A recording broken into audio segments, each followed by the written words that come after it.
And I want to say that from my own reading, anybody that rejects that science is just, all they're doing is displaying their ignorance of the religion.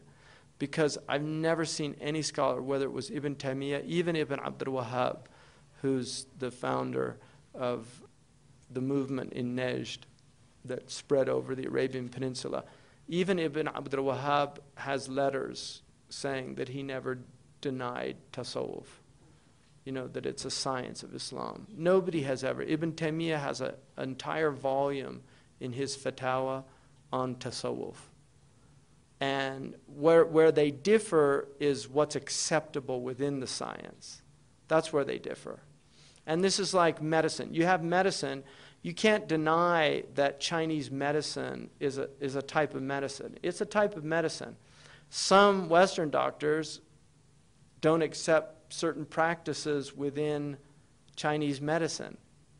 And Chinese doctors likewise don't accept certain things in Western medicine. But it's medicine, and it has a system, and much of it is empirical. So where this science comes from, there's two central aspects of the science. The first one is akhlaq, and it's getting your character aligned with the character of the Prophet ﷺ.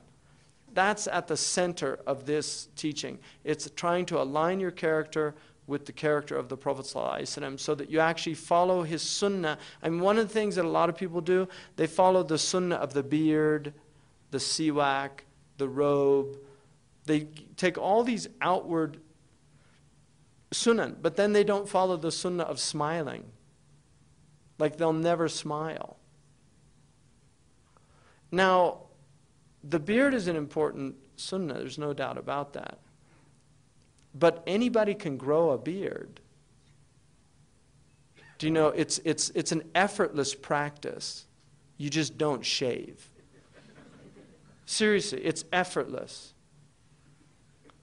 But smiling, when you don't feel like smiling, that it takes effort to do that.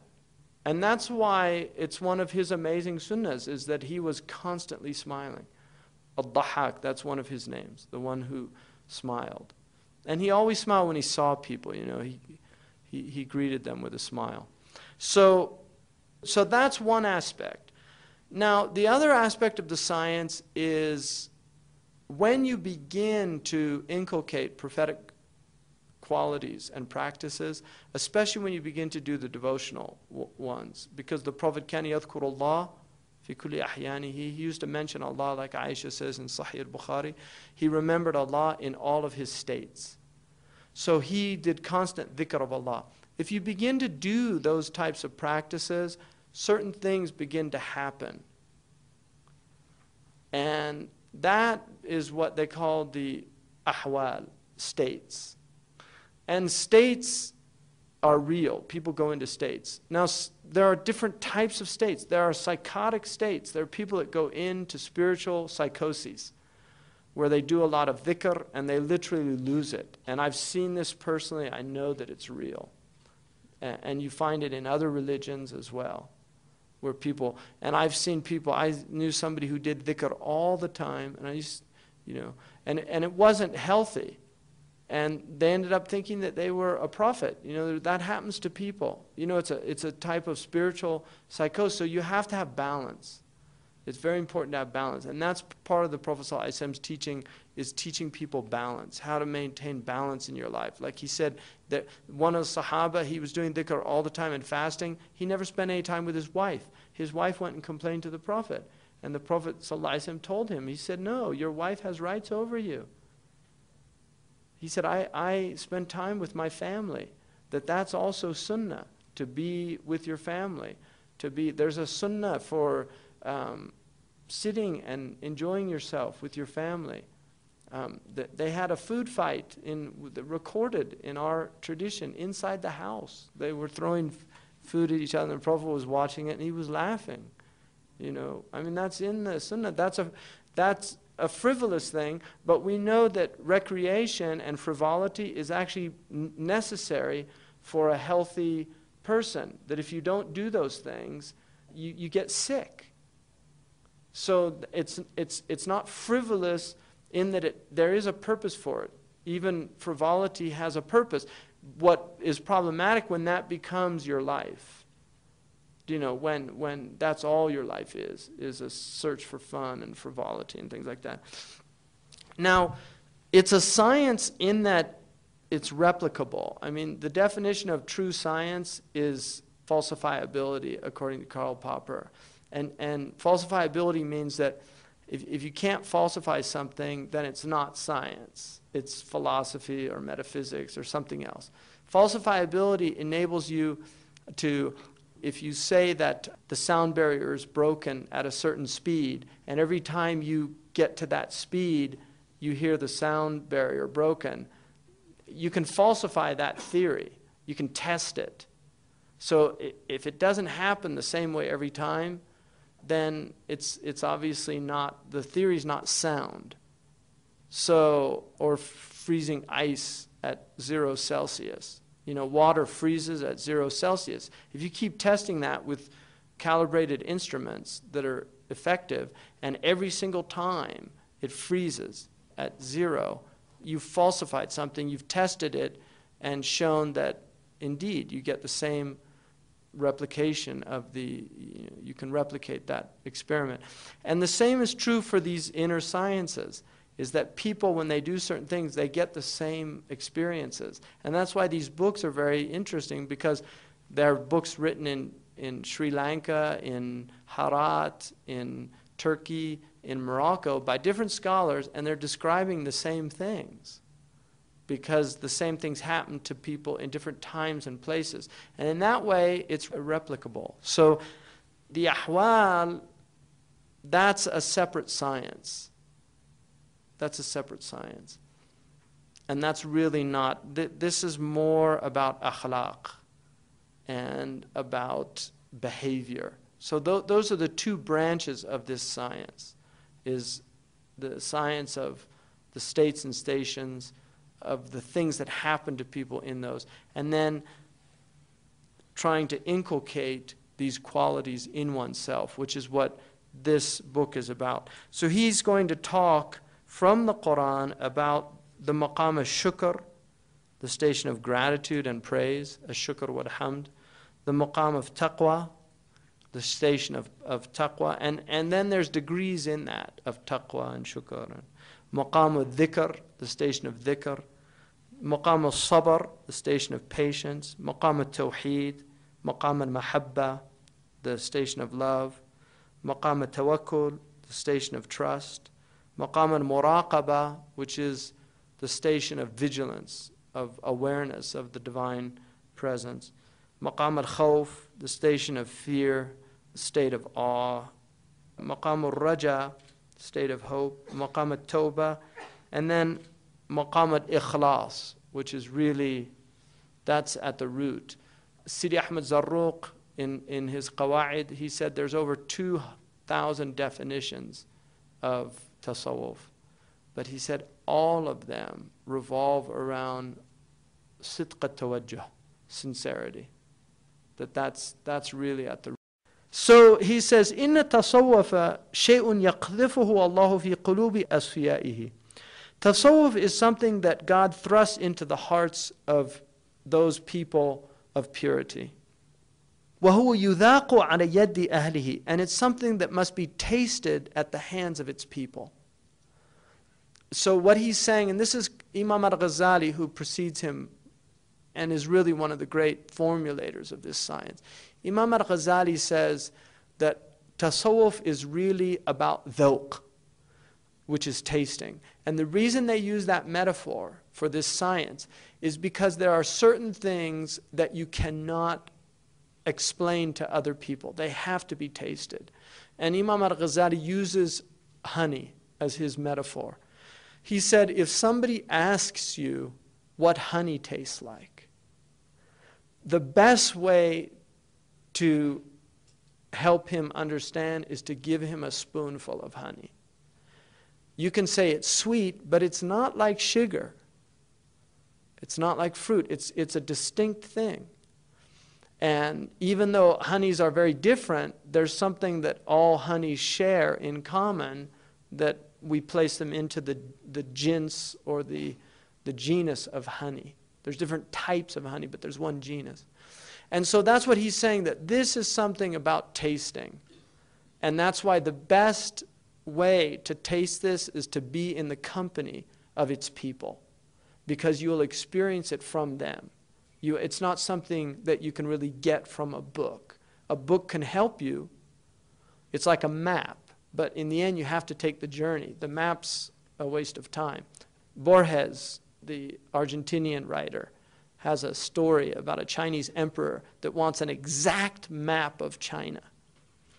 And so every map they bring him, it's completely inadequate. So finally he decides to lay paper across all of China. So it's an exaggeration about the nature of maps. They're limited. They're always limited. You have to take the journey. That's the only way you're going to understand the terrain. You can read about desert, but you have to experience it. You have to see it. You can read about a maha, but once you see a maha, you'll understand why the Arabs, you read maha, it's a woman's name. Why would they name a woman after a wild oryx? It's a gazelle. Oryx is a type of gazelle. Yeah. Yeah. Oryx is a type, it's a specific type. That's okay. But why they would name after the animal, you have to see it. And once you see it, oh, now I understand. It makes perfect sense. And that's experience. That's the difference of experience and a kind of book knowledge. The Arabs say everything has a portion of its name. Like whenever whatever you give a child. Yeah, that's why the Prophet said, choose good names for your children, because they'll get a portion of the name. And that's the nature of what name, the power of names. That's why the Prophet always changed bad names, negative names. So then he says, وَأَصْرُهُ نِعْمَ الصَّفَا وَالْوَفَاء وَالْمَحَبَّةَ الصَّادِقَةِ مَحَلَّ الْقُرْبِ بِالْمُصْطَفَى. Its foundation is the blessing of purity and loyalty, of fulfilling your oath and promise. And true love, and its place is in nearness to the Prophet ﷺ. So that's really what this is about. It's about those things that he describes. وَأَمَّا تَصَوُّفْ فَلَهُ تَعَلُّقٌ بِالْقُرْآنِ. As for tasawwuf, it has a connection with the Quran. In other words, this is a Quranic science. And that's why what's interesting about this book and why I really like it is he took it entirely from the Quran. Because there's people that claim tasawwuf is something outside of Islam. They borrowed it from the Hindus, they borrowed it from the Buddhists, they borrowed it. And there's some truth to those elements. There's definitely within some of the turuq of the Sufiya, they borrowed things from other traditions. That's just fact. But the science is a Quranic science. And that's why he wrote this book, to really show that. لما ورد في القرآن من المعارف الإلهية ورياضة النفوس وتنوير القلوب وتطهيرها باكتساب الأخلاق الحميدة واجتناب الأخلاق الذميمة. Because we see that in the Quran many divine knowledges have come, and also the disciplining of the souls, the illumination of the hearts, the purification of the hearts by acquiring virtuous character and by avoiding vice. So this وقد تكلمت المتصوفة في تفسير القرآن, and the Sufis spoke and interpreted the Quran themselves. So they spoke about tafsir al-Quran. Yeah, that goes under the same type thing. Generally, the majority of scholars say you can. There are some scholars that say it's a bid'ah. But yeah, the majority say you can. Yeah, but there's a valid opinion about dhikr, group dhikr, where people actually say dhikr together. Some say it's makruh, some say it's prohibited, but those are very weak opinions. They really are. But when they're there, so they shouldn't be just rejected. Oh, that's rubbish. No, those are valid opinions of valid scholars. But the majority of scholars say it is permissible to gather to do dhikr. Ata ibn Rabah said, he was asked about the hiluq al-dhikr, the gatherings of dhikr, and he said, they're the circles of halal and haram. In other words, learning fiqh, that's the real circles of dhikr. But that's true, that's, if you haven't learned that, you shouldn't be doing dhikr, because that's a fard ayn to learn that. So you should learn, it's important to learn. But there are many hadiths about people gathering, reciting the Quran together, gathering, saying La ilaha illallah together. There are many sound hadiths. I mean, they just shouldn't be in the same circle. You know, if there's, you know, if they're not distracted by one another, and I mean, this, you know, we're together, we're mingling and things like that. You know, these things are just out of adab for the way I was taught. You know, people here, we're living in the West, we're in very different circumstances than cultures that are isolated, and not all Muslim cultures are isolated. I mean, some cultures have a segregation between the sexes, others don't. In most historical Muslim countries, there was a lot of adab about this, and you know, a lot of reasons for that. In the West, we tend to intermix a lot, and people should still have adab and things like that. You know, I mean, most of you have studied in university. You've studied sitting next to men and women. You know, I mean, we've all done that, and it didn't destroy us. We didn't turn into, you know, crazy people or something like that. But it's just adab. People, the Prophet ﷺ was on Hajj, and one of his relatives, a woman came up. She was very beautiful, and in the Hajj you don't, and Abbas's cousin was like just staring at her. This is on Hajj, and he's in front of the Prophet ﷺ. You know, she was very beautiful, and that's what the hadith says. She had a beautiful face. So the Prophet took his head and turned it the other way.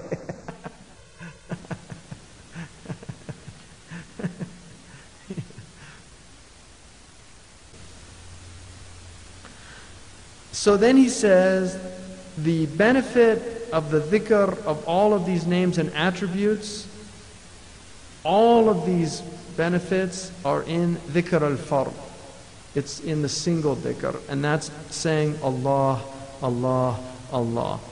And that is the extreme, that is the furthest purpose or end, and it's where everything arrives to.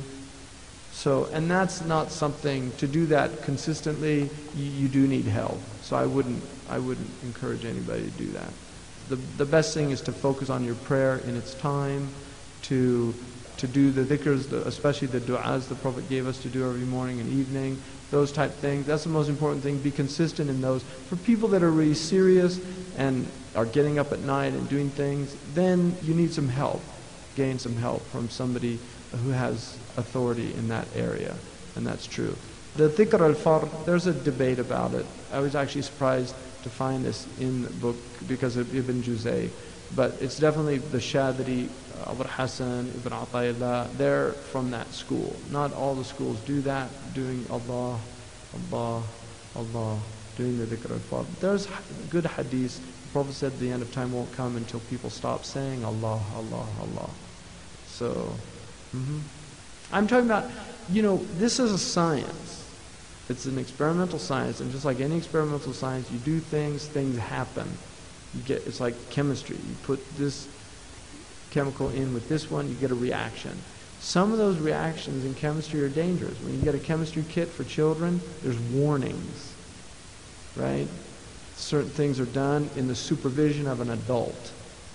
Well, it's like that with dhikr. There's certain things that you need the supervision of somebody that knows the effect. There's people that do names and they go crazy. And I've seen this, so I'm talking from experience. I have seen there's something called spiritual psychosis. It's real and it happens to people. There are people that do too much dhikr and they start getting psychotic. And that's why certain dhikrs are cold, they're cool, like prayer on the Prophet is a very cooling dhikr. It subdues the self. And there are other dhikrs that heat it up and they start burning things up and people can't take it.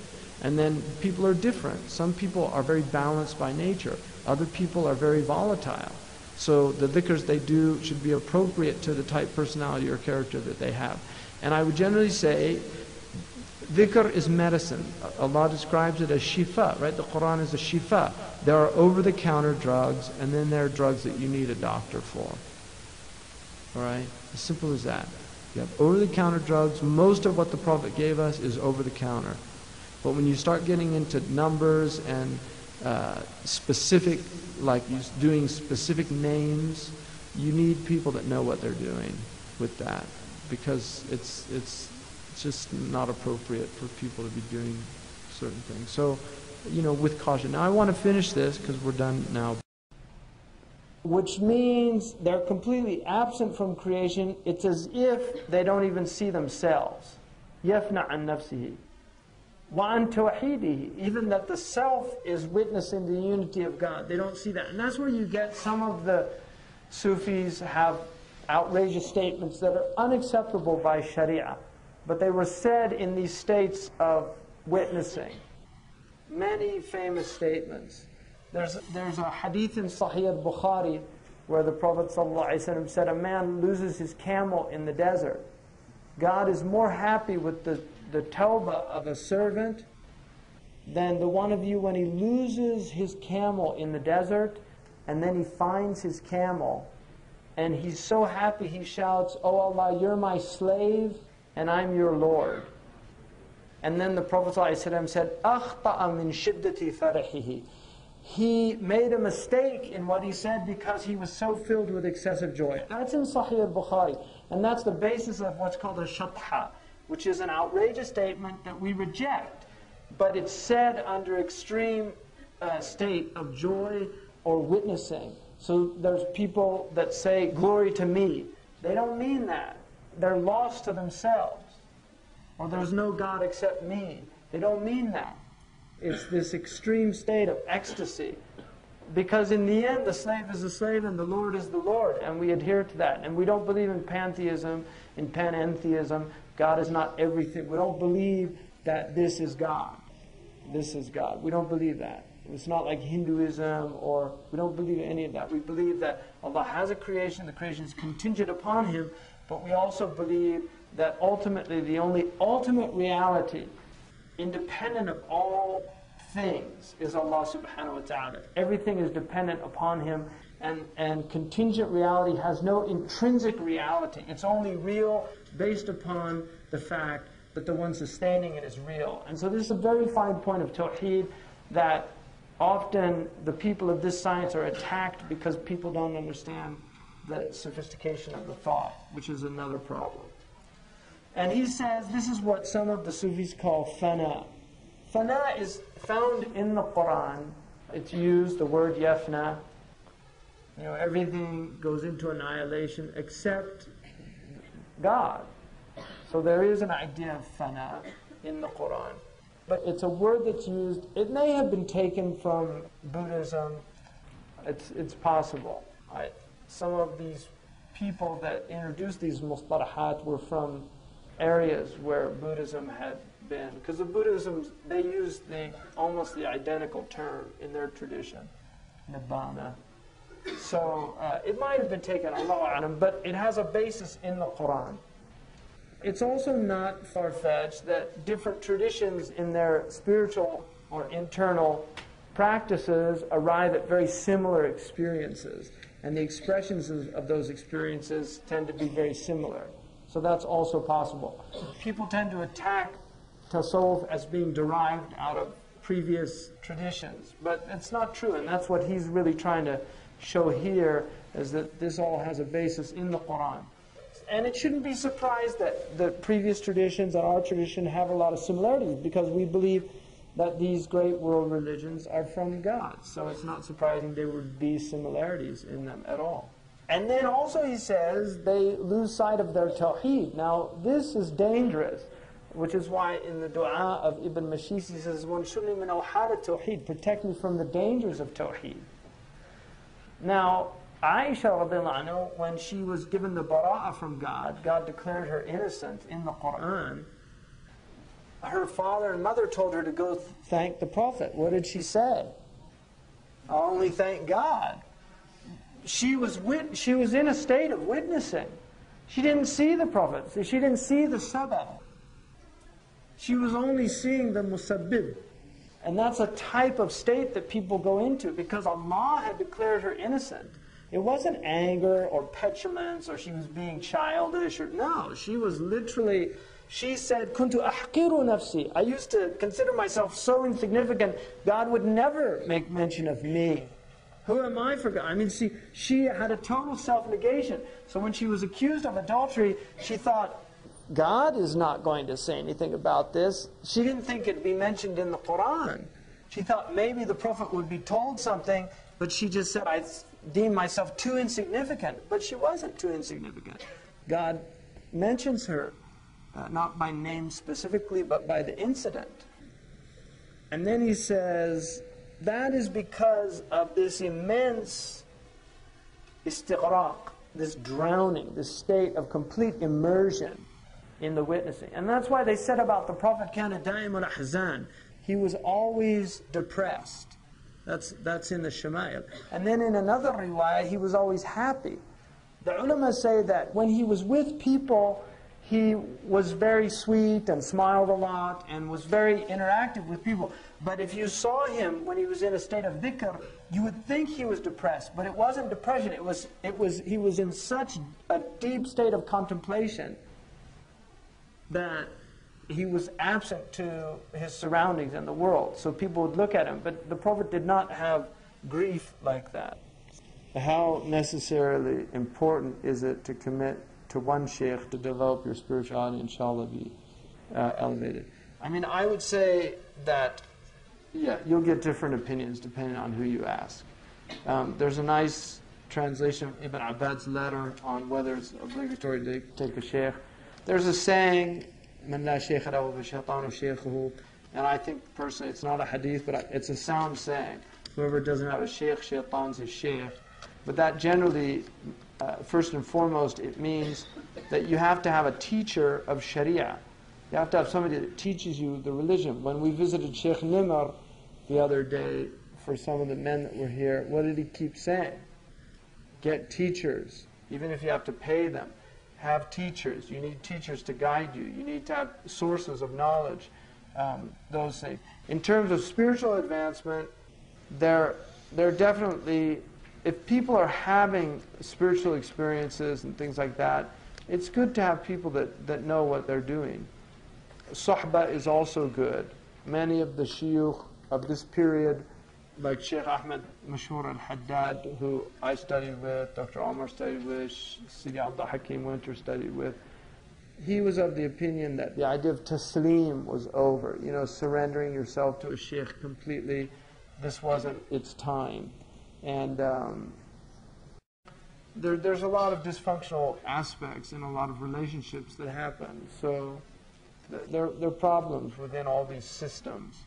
And surrendering your sovereignty, you have to be very careful about that, who you're going to give your sovereignty to. Some people demand a lot. There's a poem by Robert Frost.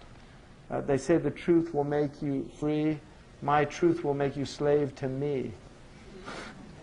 So you just have to be careful. There's a lot of manipulation out there. People from Pakistan know very well about the Pir Sahibs and what happens in that system. I'm not making it up, am I? I mean, a lot of these people, they're just flat-out charlatans. There's charlatans all over West Africa.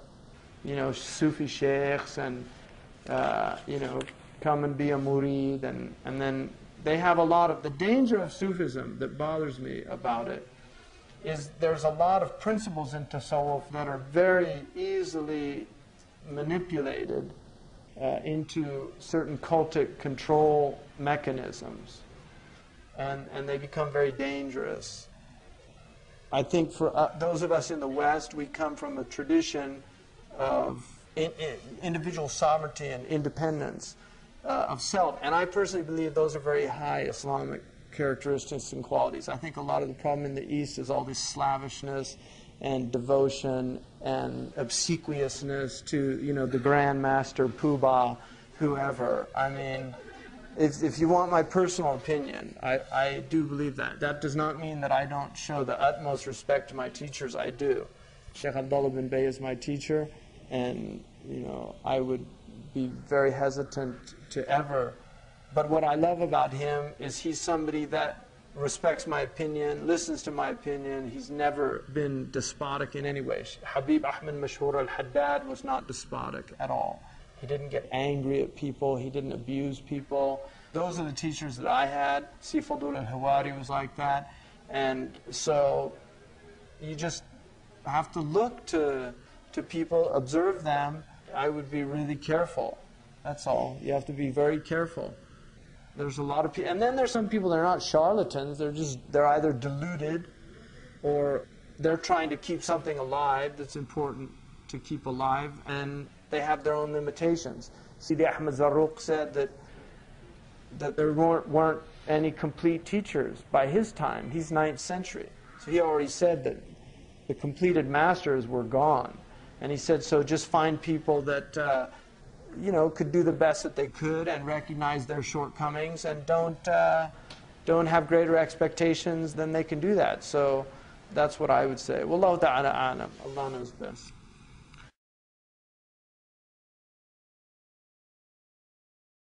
It's in Sahih Muslim, so it's a sound hadith. So I am with my servant when he remembers me, and if he remembers me in his own self, I remember him in mine. And if he remembers me in a group, I remember him in a group better than the group he remembers me. So, and then he says there are 3 types of dhikr. Dhikr with the heart, dhikr with the tongue, and the 2 together. So he says, know that dhikr is the best of all actions. If you took all of our actions, dhikr is the best of all actions. Even though there are some hadiths that have been related that say that other things are better, like prayer in its time, which is dhikr, and things like that. And that is because they contain the meaning of remembrance and presence with God. And the proof for the proof that dhikr is the most virtuous thing is from 3 aspects. The first, الأول النصوص الواردة بتفضيله على سائر الأعمال. The many texts that have been related that prefer it over all other actions. قال صلى الله عليه وسلم ألا أنبئكم بخير أعمالكم وأزكاها عند مليككم وأرفعها في درجاتكم وخيرا لكم من إنفاق الذهب والفضة في سبيل الله وخيرا لكم من أن تلقوا عدوكم فتضربوا أعناقهم ويضربوا أعناقكم قالوا بلى يا رسول الله قال ذكر الله. وسئل رسول الله صلى الله عليه وسلم أي الأعمال أفضل قال ذكر الله. قيل له الذكر أفضل أم الجهاد في سبيل الله؟ فقال لو ضرب المجاهد بسيفه في الكافر حتى ينقطع سيفه ويختضب دما لكان الذاكر أفضل منه. So the first reason is all of these hadiths that have been related that prefer it over other things. The Prophet ﷺ said in a sound hadith, it's related as a balagh, it's from Abu Darda, the hadith. It's related in the Muwatta, it's mawquf, which means Abu Darda doesn't say he heard it from the Prophet, but generally mawquf of Muwatta is from the Prophet ﷺ. It's marfu' in other texts, so Imam Tirmidhi relates it and others. Can I not tell you the best of all your actions and the purest of it with your king, your sovereign, and the highest in degrees, and better for you than spending your wealth, your gold and silver in the way of God, and better for you than meeting the enemy on battle and striking him and him striking you, or striking his neck, their necks, and them striking your necks? And they said, indeed, tell us, Ya Rasulullah. And he said, dhikrullah, remembrance of God. And once the Prophet ﷺ was asked, which are the best of actions? And he said, remembrance of God, dhikrullah. And then it was said to him, is dhikr better than jihad?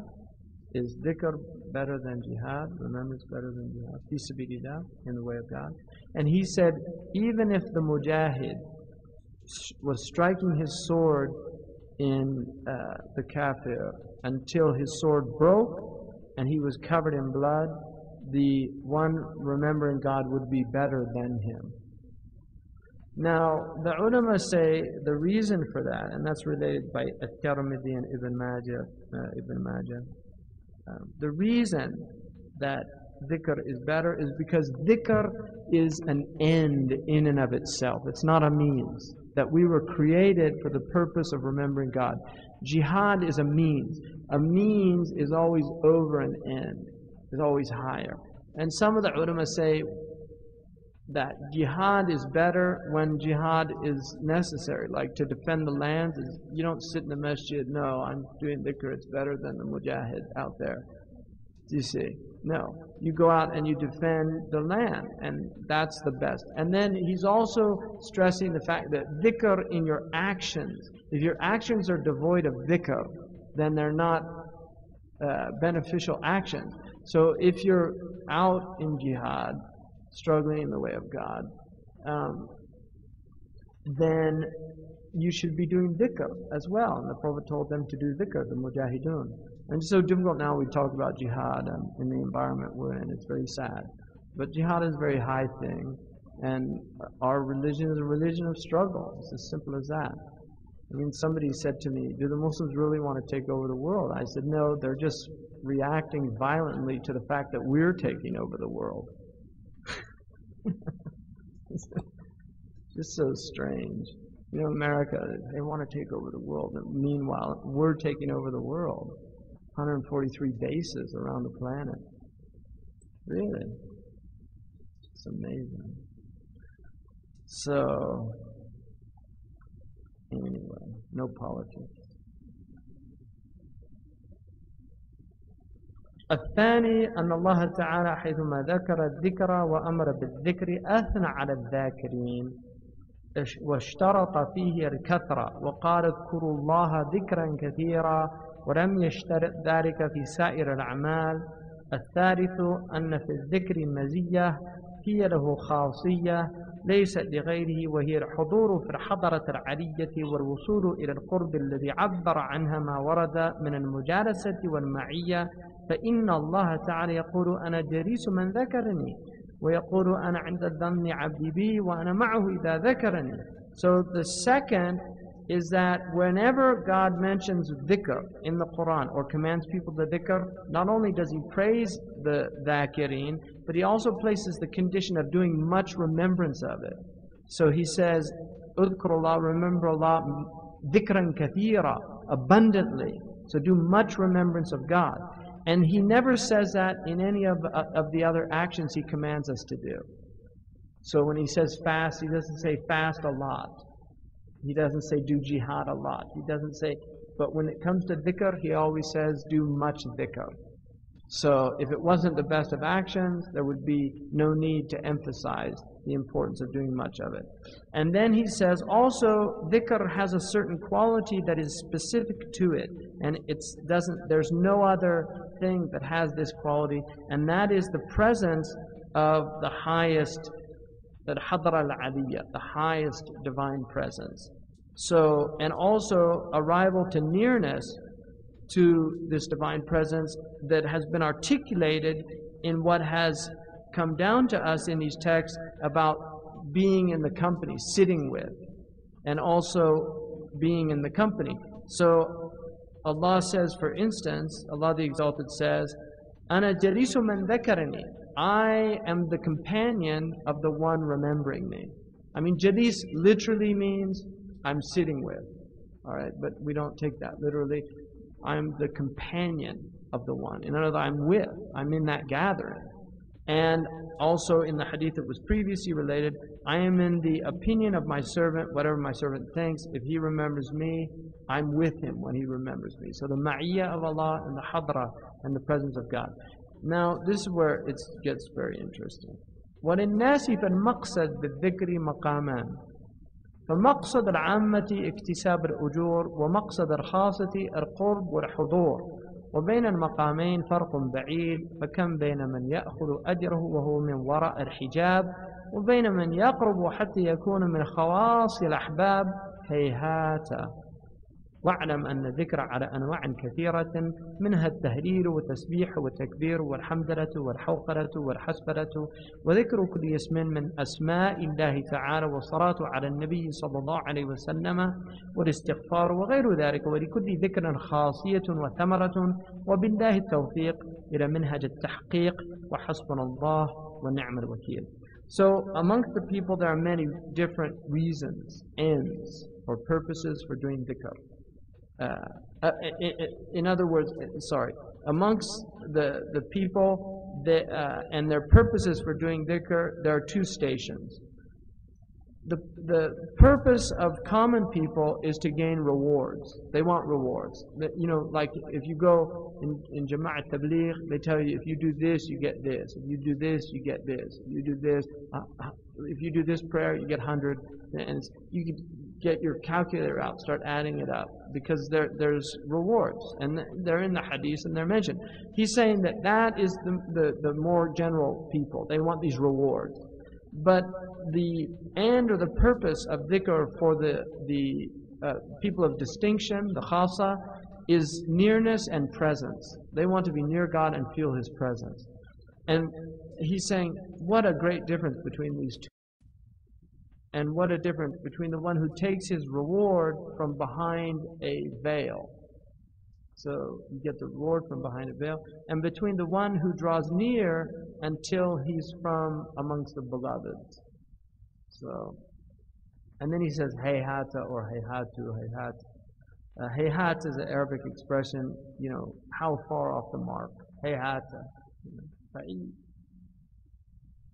Wa'alam, and then he says, know that dhikr has many different types. There's tahleel, saying La ilaha illallah. You know, hallilu, in English they say hallelujah. That's where that comes from, hallilu.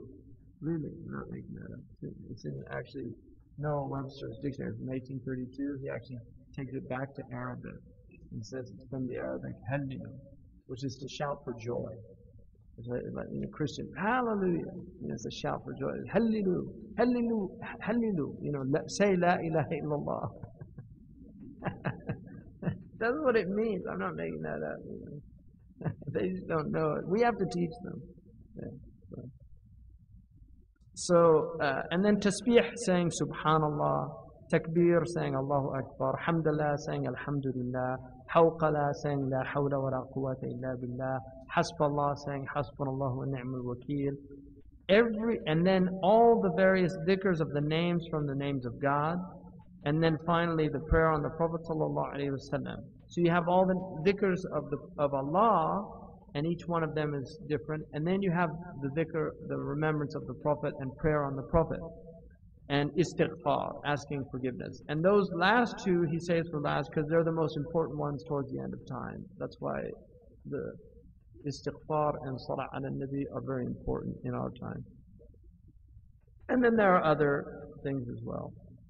And he says every dhikr has a property and a fruit. So dhikr is like a seed and you're watering, and the result, there's a fruit that comes from it. And with Allah's tawfiq to this path of realization, and He's enough for us and the best of protectors. Bab maqam thamarat al-adhkar, the section on the station of the fruits of dhikr. So now he's going to tell us what these dhikrs do for you. Yeah, no, I'm going to talk about that. Yeah. Let me finish the sections, and if I haven't answered the question, because I'm going to answer that question in the section. So if I haven't answered the question in the section, then you can ask the question.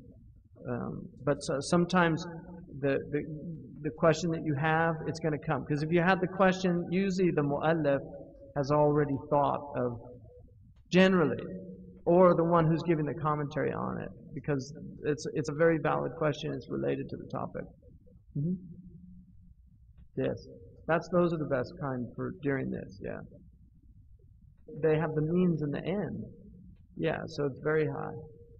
Yeah, no, there's things about the mujahid that are related that are amazing. So jihad should never be belittled in any way, shape, or form. But a lot of people, what's important to note is there's a lot of people that think that Islam is just about one type of jihad. And so it becomes military, and that's all they can think about. Military that's a certain type of, even the Prophet ﷺ, not all of the Sahaba were of that nature. Most of them were, because the Arabs are military people. I mean, when the Ansar came to the Prophet to do bay'ah, they said, "Nahnu ahl al-harb, abna'u harbin wa shawka." You know, we're the sons of war, because their environment was a belligerent environment. Now, when you're in civilized societies, and theirs was not civilized by the standards that we understand today. There was vengeance, there was blood writ, there was, if somebody killed your cousin, you went out and killed anybody from his family. That's how their culture was. If you're in a country like England, for instance, most people are not belligerent. I mean, they might get drunk at the pub and become belligerent. But generally, when you're dealing with people, they're not belligerent. And if you have altercations, they'll solve them in ways that aren't violent. It doesn't mean there aren't violent people amongst them. There are. But the society's norm is not violence. The society's norm is civil. And that's called civil society. And the healthier a society is, the more civil it is. So when you have civil societies and you're focusing always on militaristic qualities and characteristics, something's very seriously wrong. But when you're in an environment under siege, then that emphasis is very important. So the Muslims have to recognize emphasis. Like right now, the most important thing is education. Imam al-Ghazali didn't fight jihad. Even though during his lifetime, Palestine was under occupation, but he thought it's a waste of time to try to free Palestine if you've got a bunch of barbarians that are freeing it.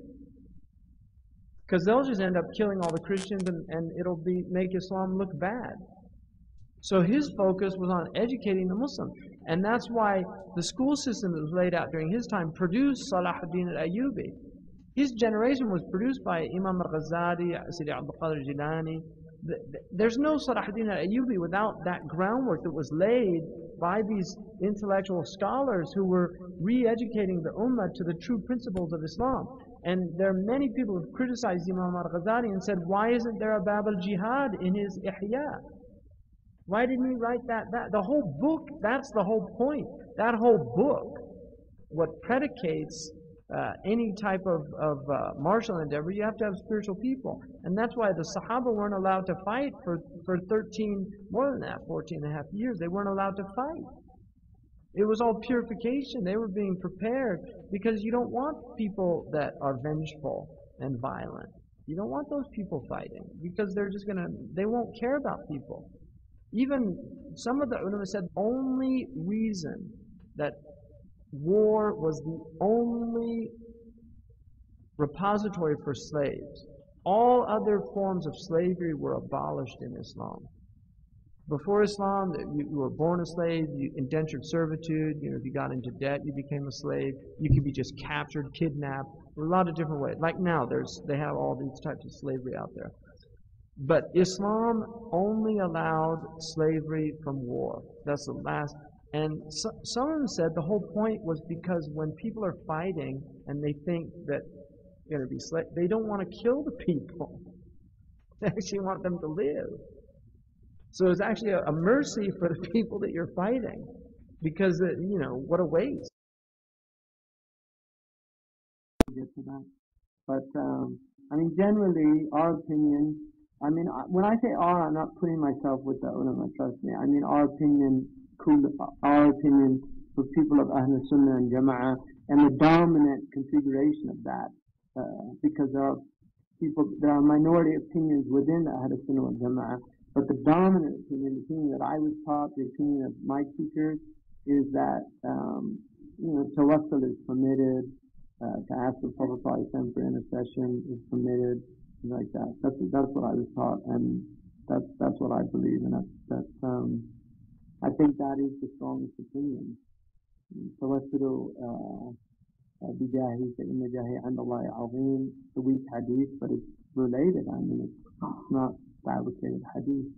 And the hadith of Uthman ibn Hunayf is the strongest one, because that's a sahih hadith without any debate. And Ibn Taymiyyah's interpretation of it goes against all the other ulama. So, with all due respect to Ibn Taymiyyah, the ulama just rejected that rejection of that hadith. So, the hadith of Uthman ibn Hunayf is a sound hadith, and the Prophet taught him how to make the dua, tashri'an. He could have made the shafa'a right there because he asked him to intercede for me, but he told him, go do wudu, and finish your wudu, pray the rakat, and then pray this prayer. Allahumma inni as'aluka bi nabiyyika Muhammad. I ask you through your Prophet Muhammad. And then he said, say, Ya Muhammad. And then he said to say that in his dua, Ya Muhammad, inni atashafa'u ilayka, abika ila rabbi. I'm asking your shafa'a, your intercession to my Lord. Allahumma shafa'u fiyya wa shafa'ni fi nafsi. Oh Allah, make him my intercessor with you and make me an intercessor also. In other words, make me worthy of interceding for others. That dua is sound dua. It's pretty clear. Well, it's a weak opinion, the other opinion. That's a 7th century innovation. Before the 7th century, nobody said that. But to intercede with the Prophet's not acceptable. That's a 7th century opinion. Before that, none of the Salaf said that. None of them. Nobody can find any word. And to ask them to prove that, show some opinion before Ibn Taymiyyah that counters that. There's none. And that's the opinion of Imam al-Bayhaqi, all these great ulama. I mean, they all have it in their books, and so it's very strange, but it's become a dominant opinion because of the books and all the money that has enabled the madhab to spread like that. But it's not the dominant opinion of the scholars of Islam by any standard. So it's a khilaf. They don't accept our khilaf, we accept their khilaf. What can I say? You know, if you don't want to do it, that's fine. It's jaiz, it's not wajib. It's just permissive. When I asked Maraf al-Hajj, my own teacher, about it, he said jaiz. You want to do it? Fine. You don't want to do it? Fine. Just don't tell people you can't do it. If they want to do it, don't tell people you can't do it because you don't have any proof. And the proofs that they use have been refuted very profoundly by the scholars. I mean, it's not وَمَا نَعْبُدُهُمْ إِلَّا لِيُقَرِّبُونَ إِلَى اللَّهِ زُلْفَى, saying that they used to call on stones, and those stones, they did it to draw near to Allah, and then they said نَعْبُدُهُمْ. Who worships the Prophet? I don't worship the Prophet. And to say that, well, you're asking him to ask God. Well, I asked Sidi Abdul Hadi to ask God. Abdul Hadi, make dua for me, please. Jazakallah khairan. You need to do dua. What, is that shirk? So you say, well, the Prophet's dead. Not in my belief. That's your belief, that's fine. In my belief, he's hayyun fi qabrihi. In my belief, if I say Assalamu alaikum in the Sahih Hadith, an angel tells him, Hamza Yusuf just said Assalamu alaikum ya Rasulullah, and he says to me, Hamza Yusuf, wa alaikum assalam. What is wa alaikum assalam if it's not dua? It's a dua, peace be upon you. So we know the Prophet makes dua for us. So if I want to ask you to make dua for me, that's fine. Don't tell me it's shirk. I don't worship the Prophet. You know, I can take penicillin. I don't have to just sit and die of some infectious disease because it's shirk, brother. God's the Shafi. Just go straight to God. Why are you going to penicillin? Because God put means in the world to get His blessing. Healing's a blessing, but if He made penicillin a means to that blessing, so be it. And if He made the Prophet ﷺ a means to that blessing, alhamdulillah.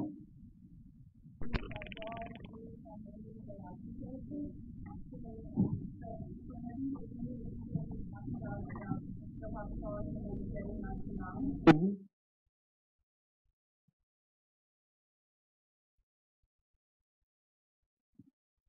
Yeah, but those are actions. Those are things. People forget that tawassul is a fiqh question. It's not an aqidah question. It's not a belief, it's an action. That's why it's dealt with in Hajj. It's dealt with in Bab al-Hajj. It's not dealt with in the books of aqidah. It's actually dealt with in the books of fiqh. It's just some people have turned it into an aqidah question. But it's not. It's a question of action. It's a question of action. We have the Prophet ﷺ, we have him here, and we know where he is, and it's just a great sustenance for this community to have the Messenger of Allah ﷺ still amongst us here. The Prophet ﷺ is here. We can visit him. We can give him salam. Wherever you are on this planet, the Prophet said that anybody who says salam alaikum, an angel will deliver him that message. And in the riwayah it says that يَرُدُّ اللَّهُ إِلَيَّ رُوحِي, Allah returns my soul to me. فَأَرُدَّ عَلَيْهِ السَّلَامِ, and so I return the salam to him. Imam Asyuti said that does not mean that his ruh is coming in and out of his body. What it means is that the istighraq that he's in the presence of his Lord, that his consciousness comes back, that portion of his consciousness comes back to be aware of that person. So he goes from jama' to farq. He goes from the presence of the divine presence and unity to the realm of differentiation, so that he actually can differentiate. And he also, Al-Bannani said, people say, how could the Prophet be giving salam to everybody, individually? Like one person you can only give. And he said, the sun is one source, but its rays are hitting everybody. So now we have computers. With a push of a button, you can send out an email to millions of people. And is a computer less conscious than the Messenger of Allah sallallahu alaihi wasallam? We're only using a small portion of our intelligence and intellect. So people, ما قدر الله حق قدره, people don't give God his full measure, and they certainly don't give God's creation its full measure. So the Prophet of Allah sallallahu alaihi wasallam, don't use your qiyas from this dunya. The akhirah is very different from the dunya, and the abilities in the akhirah are much greater than the abilities in the dunya. This day, be my intercessor and give sanctuary for this fearful one. This is shafa'ah.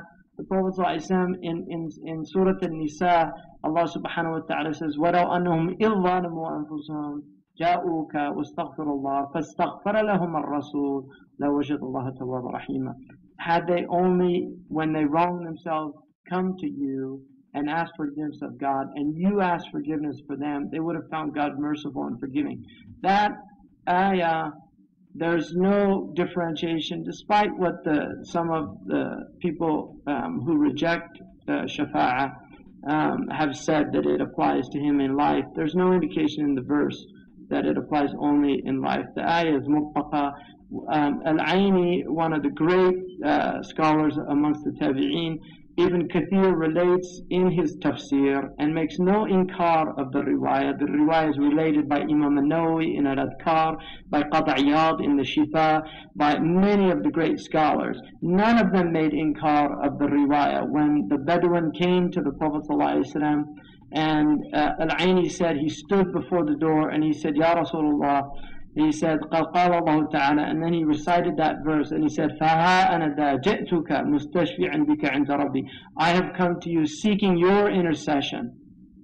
And this riwayah is related by all the great ulama, who some that I mentioned and many that I have not mentioned. they related, none of them make inkar of it. And had there been something wrong, had it been shirk, they would have clearly said, هذه رواية باطلة لا أساس لها. None of them did that. Ibn Taymiyyah rejected it. That's fine, but with all respect to Ibn Taymiyyah, these other scholars are great scholars, and that is the dominant opinion of the scholars. So this is what he is in. He's in the tradition of the dominant tradition of the Sunni scholars of Islam, and the lines that Arab said are to this day on the Prophet's. You can see the poems. The lines there are there on the pillars in the Wajiha, which I've read many times. يا خير من دفنت في الأرض أعظمه فطاب من طيبهن الكع والأكم. Oh, best of you whose bones are buried in the earth, and because of you the earth was made pure by your bones.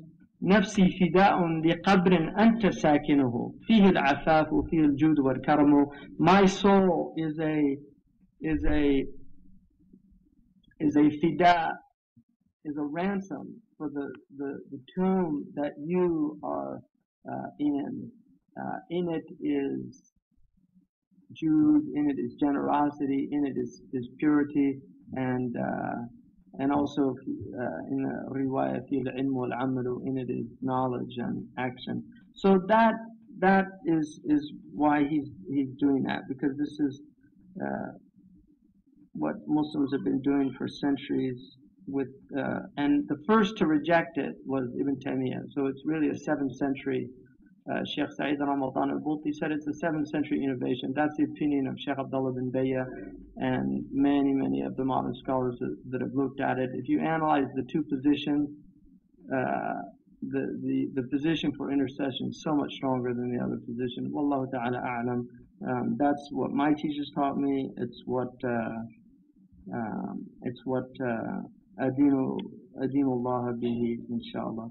فأنت خير شافع وأعطف وأنت بالأمة منها أرأف فلا تكلني وأجرني وأبي والأمة والأهل غدا من نصبي. So do not forsake me to myself and grant me sanctuary, and for my father, mother, and family from all the hardships of that great tomorrow.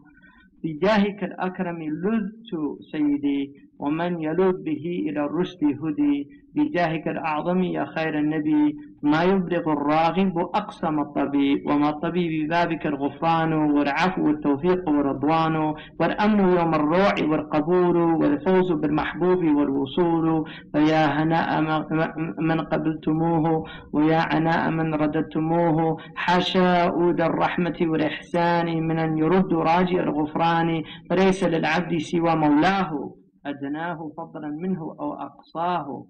So he says, it is with your rank and stature I seek refuge, my master. Whoever seeks refuge through it for guidance is guided. By your noble rank, O best of prophets, as long as the desirous achieve their wildest dreams. My object of desire at your door is forgiveness from Allah, clemency, success, and divine pleasure, Ridwan of Allah. Not to mention security on the day of terror from Allah, as well as an acceptance and victory from the beloved and arrival. So what joyous congratulations are in order for the one you accept, and what calamitous hardships are in store for the one you reject. But far be it for one of such mercy and charity to turn away someone hoping for forgiveness from God. For the servant in truth has none other than his divine master. So now he's making it clear, you're a sabab.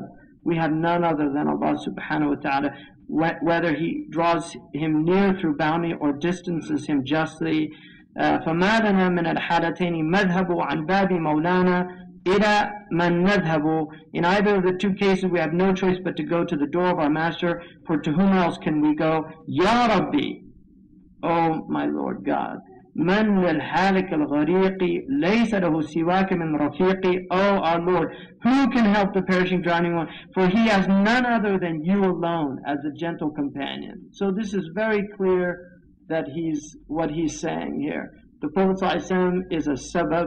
In reality, it's only Allah, which is why even in the dua, Allahumma shafi'u fiyya, Oh Allah, make him intercede for me. وَشَفِّعْنِي فِي نَفْسِي, and make me also an intercessor for myself. Make me worthy of being accepted in my prayer, just as he is worthy of that. Ya Rabbi, anqidhu min al-hariqi. So my Lord, save him from the blazing inferno. Bil-Mustafa al-hadi ila tariqi. By the rank of the chosen one, the one who guides. That baz sababiyya, by the sabab of al-Mustafa. On the day of judgment, everybody's going to be forced to recognize his intercession. They'll go to Adam. Why don't they just go straight to God? Go straight to God. They go to Adam. Adam says, Nafsi, nafsi, I can't do anything for you. They go to Noah, Nafsi, nafsi. They go to Isa alayhi salam, Nafsi, nafsi. Every prophet rejects them. It's not their maqam. And then they go to the Prophet sallallahu alayhi salam. Ana laha. That's what he said. This is my maqam. And then goes to Allah subhanahu wa ta'ala, does sajda, does thana ala Allah. Allah subhanahu wa ta'ala, irfa' tus'al. Raise your head, ask. Shafa' to shafa'.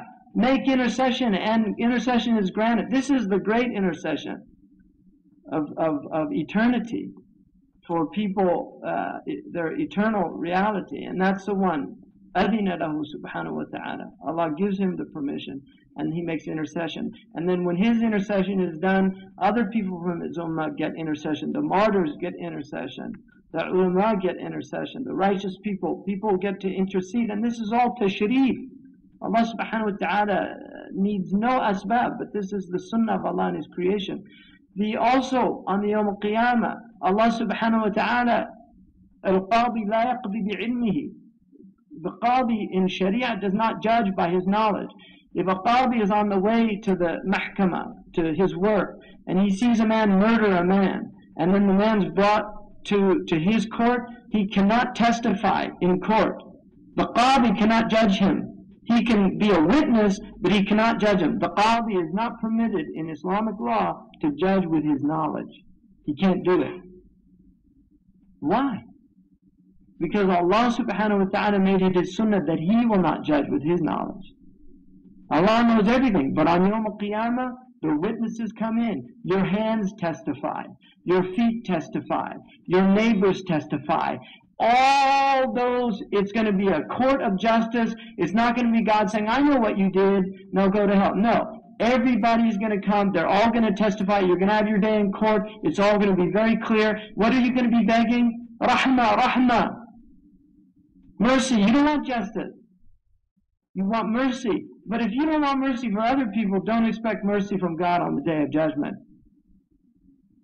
If you don't want mercy for other people, if you want, be just with these people, be just, Ya Allah, be just with these people, give them what they deserve. I hear people saying that all the time, Allah ya'ti ma yastahiq. Give him what he deserves. Wait till Yawm al-Qiyamah, when Allah gives you what you deserve.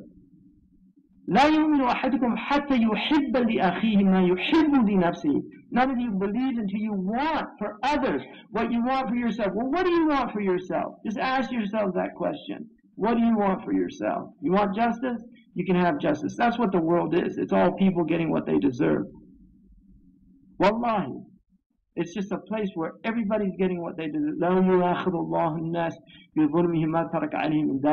Had Allah taken people to account, there wouldn't be one creature walking this earth. So this is the day when the Prophet ﷺ, this is his day.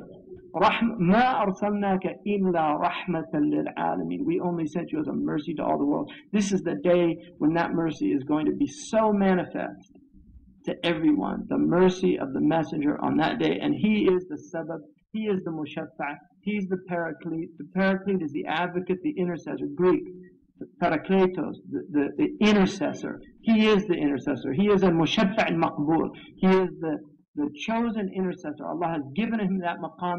And the Prophet ﷺ said that the people that deny my intercession will not be given my intercession on Yawm al-Qiyamah. They won't be given it. The people that deny his intercession won't be given his intercession on Yawm al-Qiyamah. Ya Rabbi, lil-muq'ad al-kasiri, al-mufrat al-mufarrat al-asiri. Oh my Lord, tell me, who can this derelict, broken servant, both transgressing and wronged and neglectful in rights, imprisoned by his own desires? That maqam, and the Prophet ﷺ said that the people that deny my intercession will not be given my intercession on Yawm al-Qiyamah. They won't be given it. The people that deny his intercession won't be given his intercession on Yawm al-Qiyamah. Ya Rabbi, lil-muq'ad al-kasiri, al-mufrat al-mufarrat al-asiri. Oh my Lord, tell me, who can this derelict, broken servant, both transgressing in wrongs and neglectful in rights, imprisoned by his own desires? Bin mushtaba ajir wa kum mujiri. Oh my Lord, by the rank of the chosen one, set me straight, be my protector. بِوَجْهِهِ مِنْ نَفْحَةِ السَّعِيرِ. By his essence, protect me from the agonizing flames of fire. Ya Rabbi abdun ja'a mustajira. Oh my Lord, here's a humble servant who has come to you seeking sanctuary. مُسْتَشْفِعًا بِمَنْ أَتَى بَشِيرًا. And interceding through the one who came with good news. لَهُ وَلِلْإِخْوَانِ وَالْأَهْلِينَ طُرًّا بِطَاهَ الْمُصْطَفَى يَاسِينَ. For his own safety and that of his brothers, family, all of them by the rank of Taha, the chosen one. Yasin, بِالْعَبْدِ عَبْدِ اللَّهِ وَبِالْمُزَمَّلِ أَجِبْ دُعَاهُ مُسْتَغِيثًا وَجِلِي. By the rank of Abdullah, the Muzammil, answer the call of this frightened refugee. بالحاشر العاقب بالمدثر. يا ربي علمني بحوض الكوثر. By the rank of Al-Hashir, Al-Aqib, Al-Mudathir. Oh my Lord, grant me drink at the pool of Al-Kawthar. بصاحب القضيب والنجيب. أدعوك يا ربي فكن مجيبي. By the rank of the one who has the qadib and the najib, I'm supplicating, oh my Lord, respond to me. بصاحب المعراج والبراقي. قِيلَ فَأَنْتَ اللَّهُ خَيْرُ وَاقِي. By the rank of the Sahib al-Mi'raj, the Buraq, save me, for you are God, the best of those who save. بِصَاحِبِ الْمَقَامِ وَاللِّوَاءِ عَنِّي أَمِرْتِ يَا رَبِّي كُلَّ دَاءِ. By the rank of the Sahib al-Maqam wal-Liwah, remove from me every disease, O my Lord. بالهاشمي المصطفى محمدي يا ربي وفقني وقوم أودي. By the rank of Al-Hashimi al-Mustafa Muhammad, O my Lord, grant me success and make straight my crookedness. بأحمد المختار خير مرسلي يا ربي فاغفر لي وأصلح عملي. By the rank of Ahmad and Mukhtar, the best of messengers, O my Lord, forgive me and rectify my actions. وبنبي الرحمة المقفى يا ربي وفقني عسى أوفى. By the rank of the Prophet of mercy, the Muqaffa, O my Lord, grant me the grace that I was given, that I was promised. بنبي التوبة الماحي أمحو من قلبي سوى حبك حتى يطمئن. By the rank of the Prophet of Tawbah, Al-Mahi, the remover of wrongs and evils, remove from my heart everything other than your love, that it might be contented. بكل ما له من الأسماء يدعوك يا معلم الأسماء. By the rank of each and every name among his names, I beseech you, O my teacher of these names, فلا تخيب سيدي رجائي فيك وظني واستجب دعائي. So please, my master, do not destroy my hopes that I have in you and my good opinion of you. Answer my plea. يا رحمة للعالمين إنني بك استغثت للذي يهمني. O mercy to all the world, surely I beseeched and sought aid through you against everything that depresses me. يا رؤوفا ورحيما أنت من نفسي أولى بي فخذها وارتهن. O compassionate and merciful one, you are more worthy of my soul than myself, so take it and keep it as a pledge from me. وَلَسْتُ أَبْتَغِي فِكَاكَ الرَّهْنِ يَا حَبَّذَا إِنْ صَحَّ حَوْزَ الْعَيْنِ. I do not even want to redeem my pledge. Oh, would that one could obtain another's essence. هَذَا وَقَدْ أَسَأْتُ فِي ارْتِهَانِ مَا لَيْسَ لِي يَا مَالِكَ الْأَعْيَانِ. Having said this, I admit my wrongdoing in pledging my soul, as it is not mine to pledge, O possessor of all the essences. فمن على عبد العزيز الجاني بالعفو والرحمة والغفران.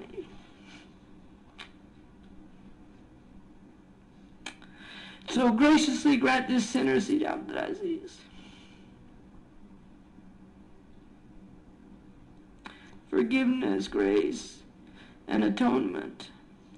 وصلي يا ربي على المختار. And bestow your prayers, O my Lord, upon this chosen one.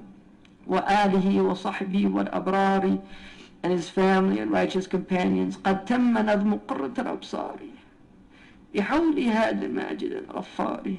Finally, the verses of the eye's delight are complete through the aid of the guide, the glorious, the forgiving. في غرة الشهر الأغر مولدي أسمى الورى نبينا محمد.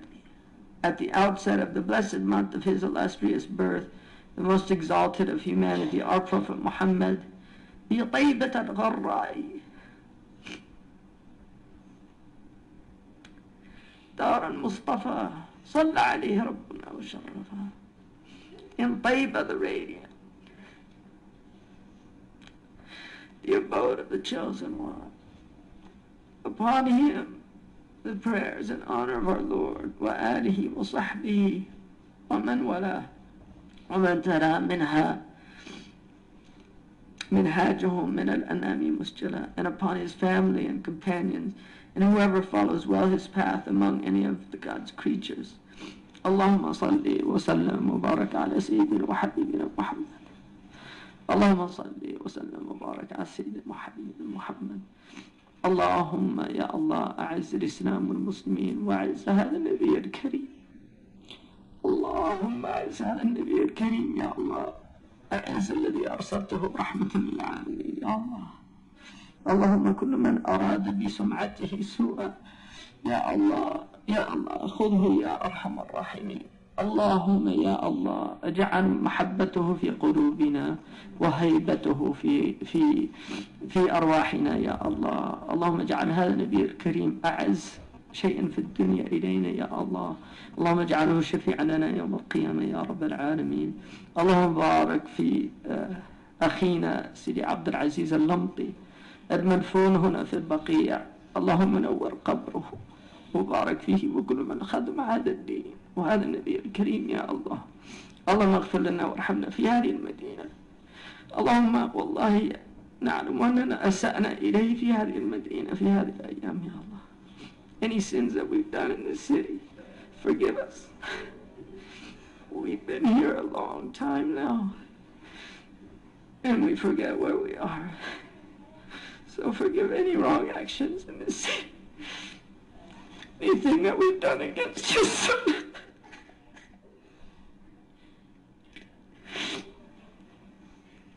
Anything that we looked at that we should not have looked at. Anything that we thought that we should not have thought in this place. That you made pure, Ya Allah. Please accept all of our intentions here, Ya Allah. Keep our hearts united. Strengthen our religion. Take us back to our homes safe and sound, inshallah. Find our family in the best of health, Ya Allah. Inshallah, give us love of the Prophet ﷺ and the ability to follow his deed. Inshallah. Ya Allah. Allahumma salli wa sallam wa barak ala Sayyidina Muhammad wa ala alihi wa sahbihi wa sallam taslima. سبحان ربك رب العزة عما يصفون والسلام على المرسلين والحمد لله رب العالمين. So, and then he says, في يوم الاثنين من شهر الأغر في هذه الشهر أو الثاني عشر. On Monday in the blessed day of month of Rabi' al-Awwal, the third of the month or the 12th month, you'll get 8, 9, 10, 12. There's different opinions. The dominant and strongest opinion, it was on the 12th. And that's what, it's a national holiday in every single country, Muslim country, with the exception of one. But all the other Muslim countries have it as a national holiday to celebrate the Prophet ﷺ's birthday. And historically it was celebrated with great fanfare throughout the Muslim world. The fact that the Mawlid has died down so much is, I think, a very bad sign, in fact, in the Muslim Ummah. That's my personal opinion.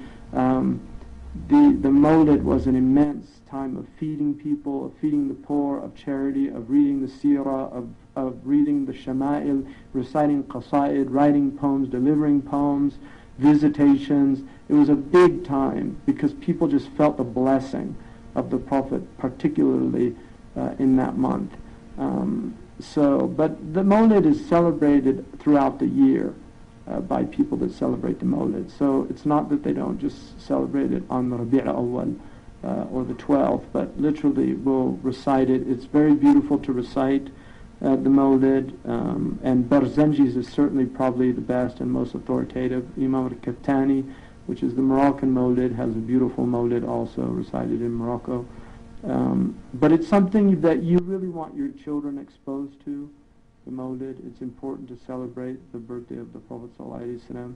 The birthday, the Mawlid, if anybody tells you that it's a bid'ah, well, Surah Maryam is basically a Mawlid because it's relating the story of how Jesus was born.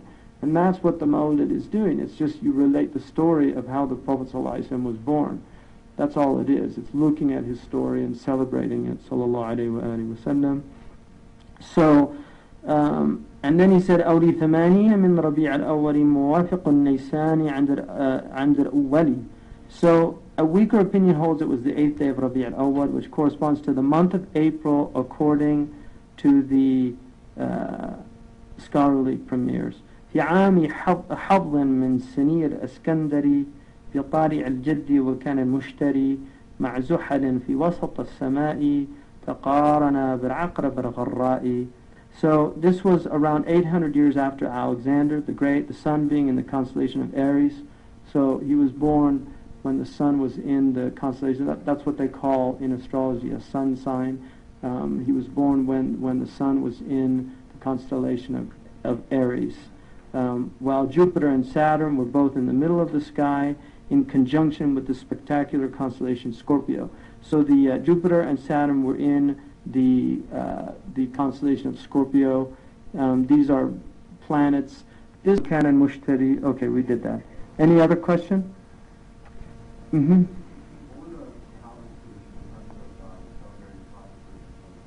Well, they celebrated his being every day and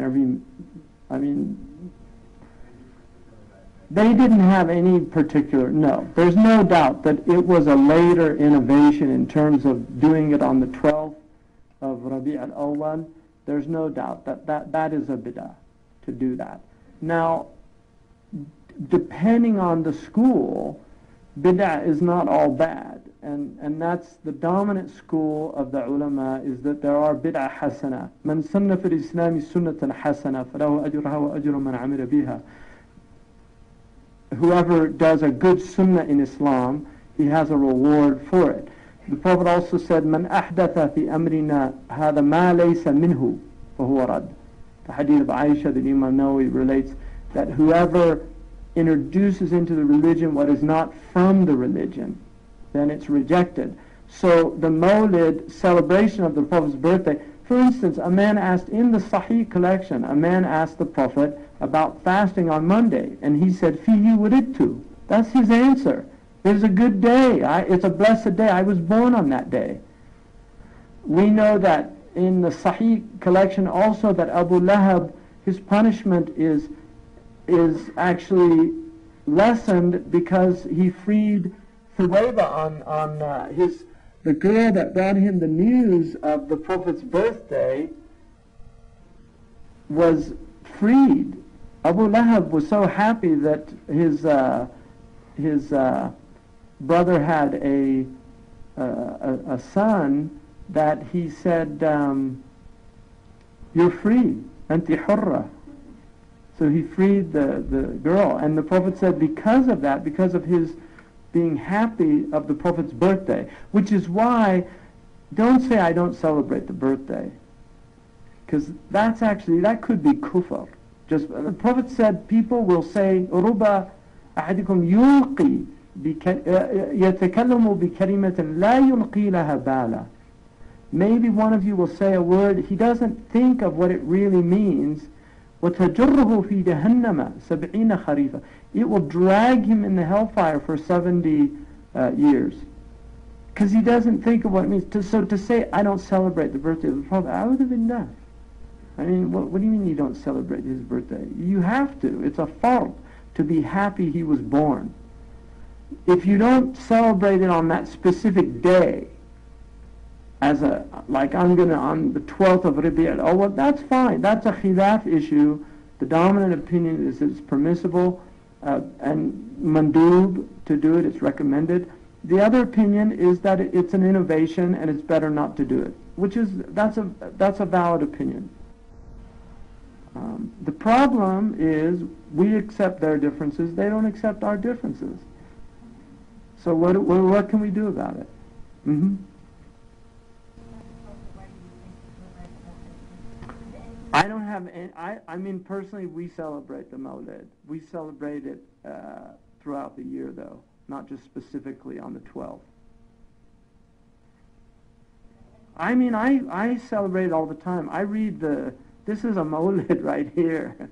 I read it all the time. So I'm happy every day. Allahu Akbar. Happy birthday, Ya Rasulullah. Wallahi, I'm happy. I mean, alhamdulillah, I'm happy he was born every day of my life. Wallahi, I'm really happy. I don't need the 12th of Rabi' al-Awwal to be happy about it, but when the 12th is there, it's really nice too. So it's all good. فيه عليه الله صلى أبدا. He died in the mid-morning time on the same day he was born. So he died on the 12th of Rabi' al-Awwal. It's the time he made hijrah at the beginning of Rabi' al-Awwal, but he arrived in Medina on the 12th of Rabi' al-Awwal. So, but that day is a very blessed day. There's no doubt about it. Imam al-Sharisi has a fatwa in the Mi'yar that it is by far the greatest day, even more than the Laylatul Qadr. But that most of the ulama say tawaqquf on that one, that don't, But there are many ulama that wrote fatwas. In the book of Tawqeet that I studied, of Ibn Abi Maqra', which is the Moroccan book of orology, the sacred science of timekeeping, like learning how to tell the shadows and the days of the year, the star rising, so that you can keep calendrical sacred time. He just states that it's like ijma', that there's no khilaf about it, that the day he was born is the best day in ever in the history of the world. So that's how it's presented in those medieval texts, the later texts. In the early period, I think I haven't seen any of that, but that's what the later scholars make mention of. Wallahu ta'ala alam. Allah subhanahu wa ta'ala knows best, but there's no doubt it's a blessed day. And then Zaydun Aslamu Safinatun. Safina is an amazing person. Safina, whose name means ship, actually in a hadith Al-Hakim relates, and it's a sound hadith according to Imam Al-Hakim.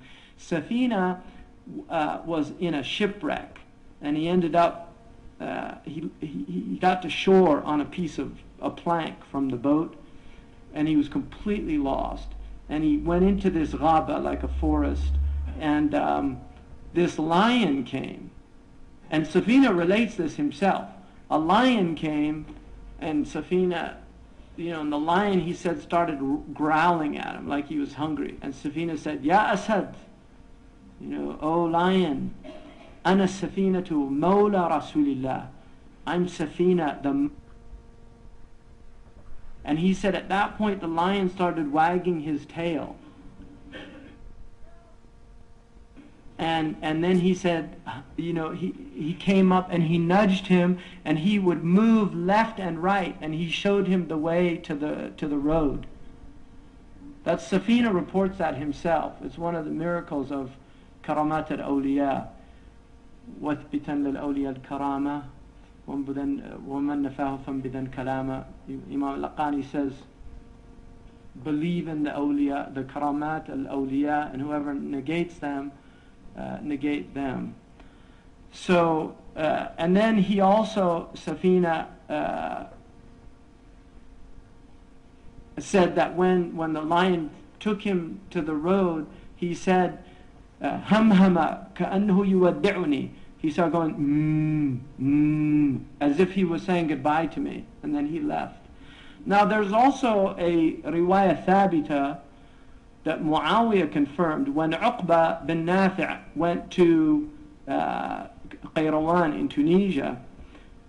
They needed wood to build his. Qayrawan is a qafila tahmulu silah in Arabic. In the Arabic language, caravan is a qafila is actually on its way back. But Qayrawan is a caravan, is a qafila, is a caravan that's carrying weapons. And that's what he named his capital. But he needed wood, so he went to a forest. This is Uqba, the same man who is famous in Morocco for going into the water in southern Morocco. He went into the Pacific and he said, Allah, bear witness that if I knew there were people beyond this ocean, meaning Native Americans, he didn't know that there were, but they were there. He said, if I knew there were people beyond this ocean, I would build ships to carry across the ocean to take this message. But Uqba actually asked the animals to leave. He said, we need this forest for houses for the Muslims, and so we're asking you to leave. And they said for 3 days they saw all the animals leaving the forest, literally leaving to go live somewhere else. Muawiyah, when he heard that, he wanted eyewitnesses to hear that, and so that is considered one of the mutawatir karamat of the tabi'een. It's an amazing narration. So Muawiyah affirmed that. He also affirmed the cow that spoke. Muawiyah was very, these are important things to establish. Also Abu Ala al-Hadrami, when he took the soldiers across the lake with the horses in pursuit of some people, he just said, Bismillah wamdu fi sabilillah, say Bismillah and follow me. And he went off and they saw the horse go across the water without sinking. These were confirmed karamat of these people. Now some people say, why don't these things happen anymore? Well, look at us. That's all you need to. That's the only answer you need. Trust me, the Christians, their message spread by healing. If you study the early Christians, and those are mutawatir. They would come to places, people would have leprosy, they would just do laying on the hands, and people would be healed. Many people, so that's how it spread. So karamat are the way religions initially spread, because it convinces people. Once it's established, the karamat are not as necessary, but there's still karamat amongst the awliya, and alhamdulillah, the people of Allah, there's karamat. I mean, I've seen from some of my teachers amazing things. There's kashf, what's called kashf, which is an unveiling. I mean, I saw unveilings from Marabt al-Hajj on more than one occasion. Clear, undeniable for me. And other people. There's a man in Jeddah right now staying at Shaykh Abdullah bin Bayah's house. I mean, I'll tell you one story. This is a true story because I witnessed it. His name is Muhammad Yahya al-Khatti. His son is Yahya. And he's the first person that told me about Marabt al-Hajj. And he told me about his father, and his father is known for this karamat. Very unusual man. But I was in Giru, which is a little village nearby Kifa, and I'd never been to Kifa before, and they asked me if I wanted to go to Kifa. And I said, there's only one reason I want to go. I'd like to see this man, Yahya al-Khatti. And they said, no, he lives in the desert outside, and we don't have time to go there. And anyway, they convinced me to go just for the trip, just to see Kifa. So I went. Now this was before cell phones, and there was no electricity, none. There was no telephones, nothing. So we got to Kifa, and they had to get some photographs. And we were in the middle of the town, and there was probably about 5 or 6 of us. And this man comes up, breaks into our little circle, we were talking, takes my hand and says, Yahsul al-khair, like good things happen. And then he said, Salaam alaikum, and then he just left. And they all started laughing. And I said, well, what was that? They said, that's Muhammad Yahya al-Khatti, that's the man you wanted to see. So, I mean, I saw that myself. And that's قَلٌ يعني قبل وابل. I mean, that's just... So these people, there were a lot of miraculous things happen around these people. I mean, Ma'bad, when the Prophet ﷺ got to Ma'bad, she didn't have any food, and the Prophet ﷺ said, do you have anything? She said, Wallahi, if I had something, I would feed. She was Bedouin lady. She said, if I had something, I would give it to you. She said, we're in bad condition. He said, bring the Shah. And she came, and she said he touched the Shah, and she saw the flesh fill. And then he touched the udder, and it filled with milk. And then she said when the Prophet did wudu, the place he did wudu, there's a tree in that area, and it's still there, the tree is there. Shaykh Abdullah al-Qadi, but it's dry, it's a huge tree, it's dry. She said the tree that grew from the place he did wudu, she said they called it the Mubarakah, the blessed tree. She said nobody ate from the fruit except they were quenched their thirst and their hunger, and if they were sick they got well. And she said it was beautiful and more green and luscious than any tree that they had seen. And she said one day they woke up and it was dry, and she said she knew the Prophet ﷺ had died, and that was the day that he died. That's Ma'bad. So the miracles of the Christian, the early Christian, they were real miracles. I mean, I read about they have in Catholicism and Orthodox tradition, it's actually a condition for beatification that your body doesn't corrupt, which we believe that also. That bodies don't. لا تأكل الأرض أجساد الأولياء. The earth does not eat the bodies of the real saints, sanctified beings. I mean, there's awliya that are good people, salihun, but the sanctified beings, people in a state of sanctification, the earth doesn't eat their and the Hafidh of Quran, it doesn't, but it's not Hafidh like somebody that just can recite the Quran from beginning to end. It's the one that lives the Quran. Because the real meaning of Hafidh is not just to know the letters, but to actually, Yahmal al-Quran, he's Hamid al-Quran, it lives by it. So, but they did a study of the bodies in the Vatican, because in the catacombs they have all these bodies that are in a state of complete preservation.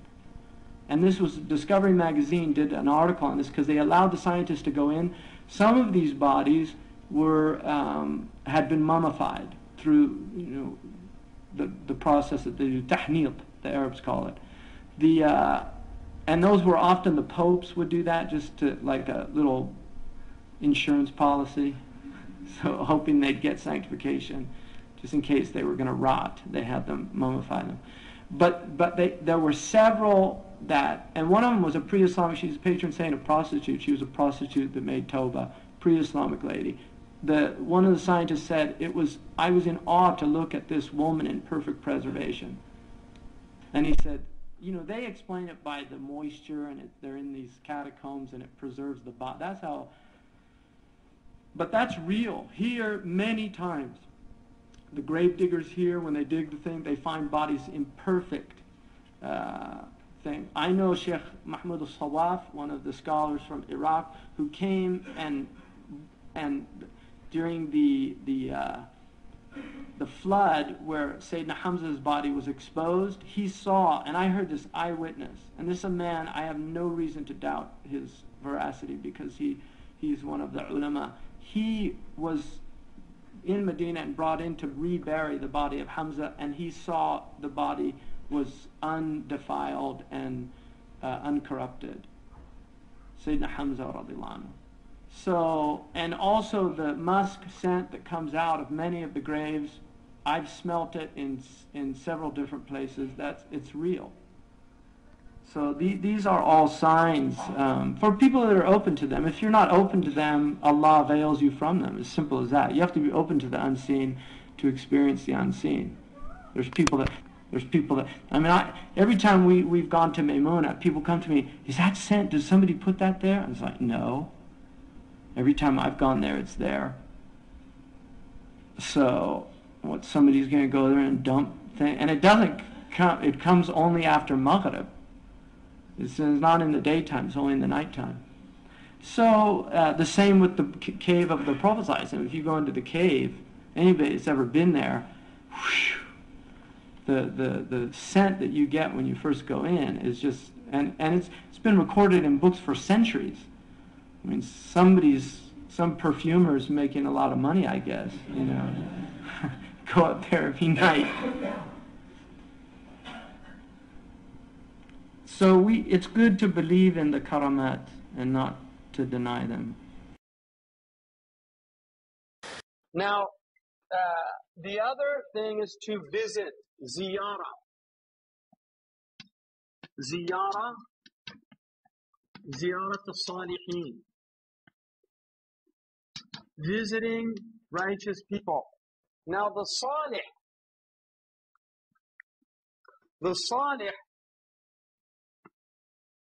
you have maratib with Allah. The highest is the Nabi, Rasul. And then the second is Siddiq. The third is Shaheed. And the fourth is Salih. Now, really, they're all Salih. Right? They're all Salih. A Shaheed has to be a Salih. The Siddiq has to be a Salih. And the Anbiya are all Salihin in their nature. Saluha in Arabic means to be sound. And this is related to salama, right? Soundness, wholeness, the one who has a qalb salim. So salih is somebody who's sound, healthy. They're not diseased. So their heart isn't diseased like other people's. A salih is the one, the definition of a salih. يؤدي حق الله ويؤدي حق العباد. That's the salih. He gives what's due to Allah and he gives what's due to the slaves of Allah. That's a salih. So when you see somebody he has taqwa, that's what's due to Allah, taqwa. Do what he commanded you to do, avoid what he prohibited you from doing. That's haqq Allah. Haqq al-ibad are any of those responsibilities that you have in the world toward other people. So the salih cannot cheat. That's fasiq. Because the opposite of salih is a fasiq or a talih. Right? So the salih doesn't lie, he doesn't cheat. Because haqq al-ibad, to be truthful to them. That's a haqq of people. Right? They have a right to be told the truth. You can't lie to them. So the salih is somebody who should be visited. Now, most of the ulama not only encourage visiting the salihin who are alive, but also the salihin who are dead. And that means that if you're, for instance, in Medina, you go to Baqi' and you visit the salihin of Baqi' and you give them salam and tarahm alayhim. And the Prophet ﷺ used to visit Sayyidina Hamza, and he visited the maqbara, and he said, "Kuntu anhaakum an ziyara fazuruha." I used to tell you don't visit graves because of what the Jahili Arabs used to do with the graves. But once they were purified of all that Jahiliyyah, they were given permission by the Prophet to visit the grave. You should make dua for them, and ask to benefit from their knowledges. One of the Ahmed Baba Timbuktu, who's a great scholar from Timbuktu, who was actually taken as a slave to Morocco, and when he got to Morocco, he was so much more learned than any of the scholars in Marrakesh that they realized that they'd made a grave mistake. But he mentions in his book, he wrote a book, Dibaj al-Mudhahab. He did a hashia on Ibn Farahun's book of Tabaqat, and he mentions going to several of the graves of the righteous in Marrakesh. And at one of the graves, he asked that Allah give him understanding of 2 books that he wrote, and he said that by Allah, he went back and the books, he could read them without any difficulty. And he was a great scholar, so that was traditionally, to ask for the benefits of their knowledges, because most of those people were scholars and things like that. And tarahum, that Allah give them nur in their grave and bless them. Qadi Abu Bakr ibn al-Arabi, who's just outside of Fas, and gave fatwa of visiting the graves of the Salihin. And same with Ibn al-Hajj. And if people say that it's a bid'ah, that's just, it's not consistent with the vast majority of our scholars. The vast majority of them have not only permitted it, but recommended it. And those are outward scholars, fiqh that are well known in the tradition. So Qadi Abu Bakr His grave is well known outside of Fez. He was poisoned by the Muwahideen and died there as Shaheed. And he also fought jihad several times. He wrote 2 commentaries on the Quran.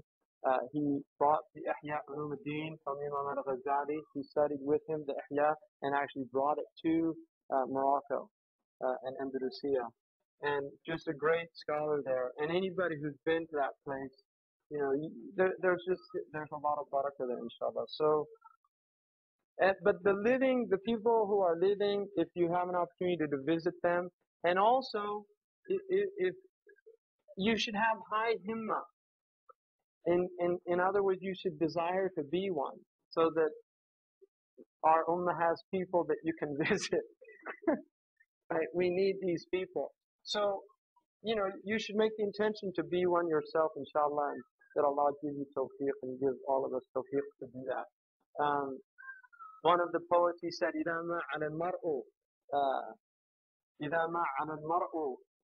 رَامَ الْعُلَى. If a man does not gain height, if he has not achieved height, at least he aspires to height. وَمَنْ يَقْنَعُ بِالدُّونِ كَانَ دُونَ. And whoever is content with less than height, he's less than height. In other words, that's an indication that he's a lowly person, that he doesn't even aspire to height. And the greatest aspiration is to be close to Allah. Yeah. So if you're in the dunya, have a high himmah. And Sidi ibn Ataylah said, if you don't think Allah can take you in this moment and make you one of His awliya, then you don't know anything about His qudra. So you should never have despair, have ya'as. You should want to be from the people of wilayah and the people who are close to Allah subhanahu wa ta'ala. So ziyarah is important. If you're able to visit these people, you visit them. And when you visit them, the people of this who I visited, they don't chit chat.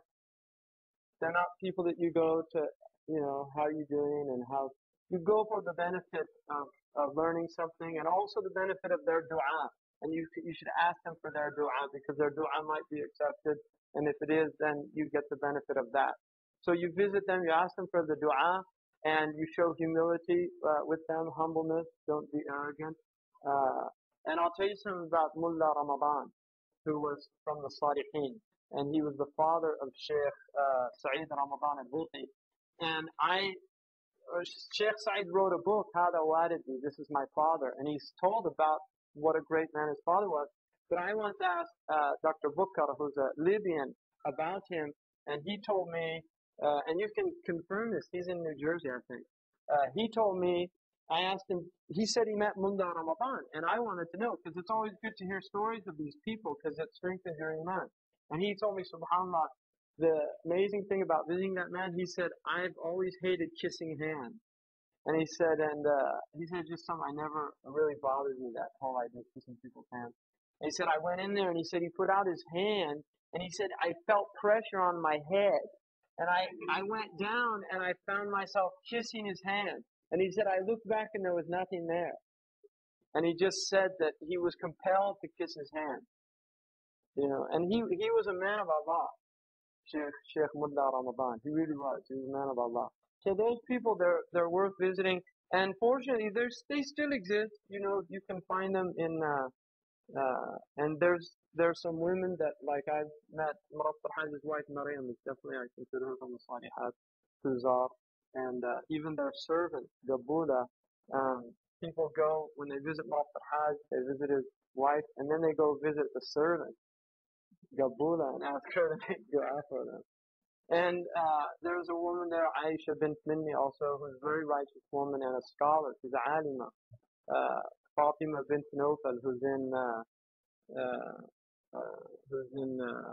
Dar al-Bayda. And there's good people, alhamdulillah. So if you get an opportunity, you visit them. And with that i'tiqad, you know, and Allah knows their stations. It's a belief, and we can't, like when we were looking at the seerah earlier about Khawla, the wife of Uthman ibn Mad'un, when she said, you know, he's in Jannah, the Prophet got angry. So we don't say they're awliya with jazm.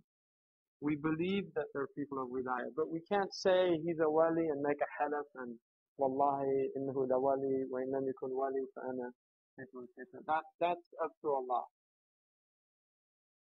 But we were commanded to observe the outward. And then he says, Salli ala nabi, pray on the Prophet sallallahu alaihi wasallam. So prayer on the Prophet ala nabi sallallahu alaihi wasallam. Now the thing about prayer on the Prophet, and really this is one of the greatest things about it. There are many, the benefits of prayer on Prophet, some of them, they wrote books just on that benefit.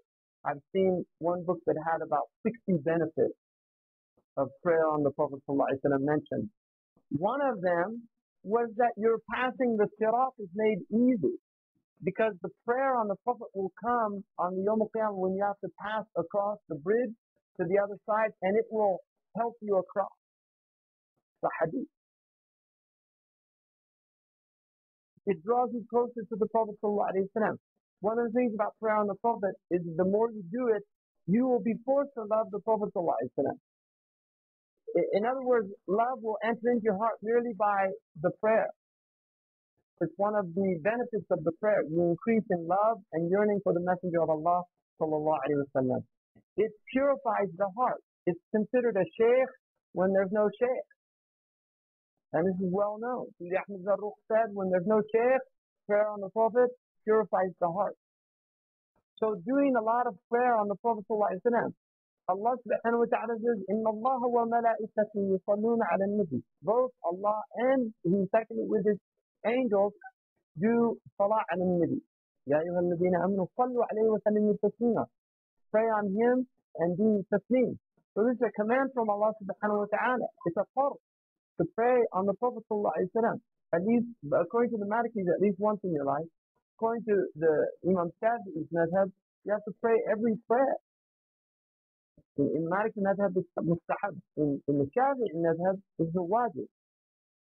وقال عليه الصلاة والسلام الصلاة علي نور في القلب ونور في القبر ونور على الصراط وهي أمحق للذنوب من الماء البارد للنار.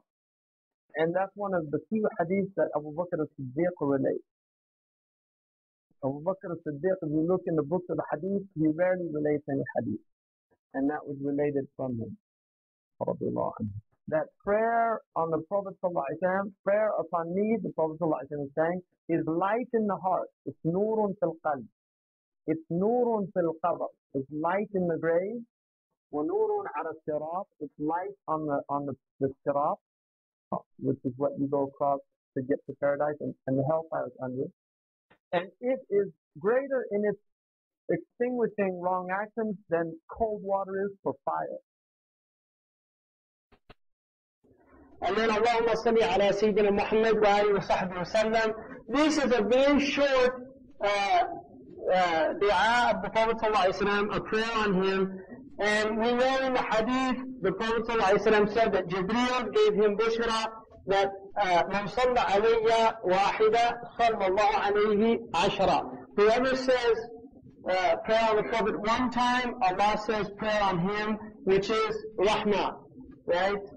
Allah gives His rahmah on him 10 times. So He's saying do that 10 times, which would be the equivalent of 100 times of Allah's rahmah upon you. And it's preferable you should at least try to do prayer on the Prophet 100 times in the morning, 100 times in the evening. Shaykh Uthman bin Fodio for a long period of his life did it 5,000 times a day as a practice. And Sayyidina Imam al-Jazuli, he used to do, for 14 years, he did the Dalal al-Kharat twice a day and Khatam al-Quran once a day. And 114,000 times Bismillah ar-Rahman ar-Rahim every day. He did that for 14 years. And they said when he came out of his khalwa, people made tawbah just by seeing him. He lived in Fas at Madras al-Safarin for the people that were there. He was there, that was his room. And in fact, he was in that room so long, and he memorized one of the really difficult books of Maliki fiqh there, which is several volumes. He memorized it by heart. He's a great Maliki scholar as well. He's a faqih. But They were saying that he had a treasure up there that he was hiding. You know, people talk and they think, why is he up there and he never leaves? He must have some gold up there that he doesn't want anybody to get. And so they went to his father to convince him to go up there because he wouldn't let anybody come up. And there was a ladder to get to it. So his father came out to come up, he let him out, and when he came up, he had written moat, which means death, all over the walls. And there was nothing in the room. And he said he realized, his father said he realized some people in that valley and other people in that valley. You know, he was just in a completely other world.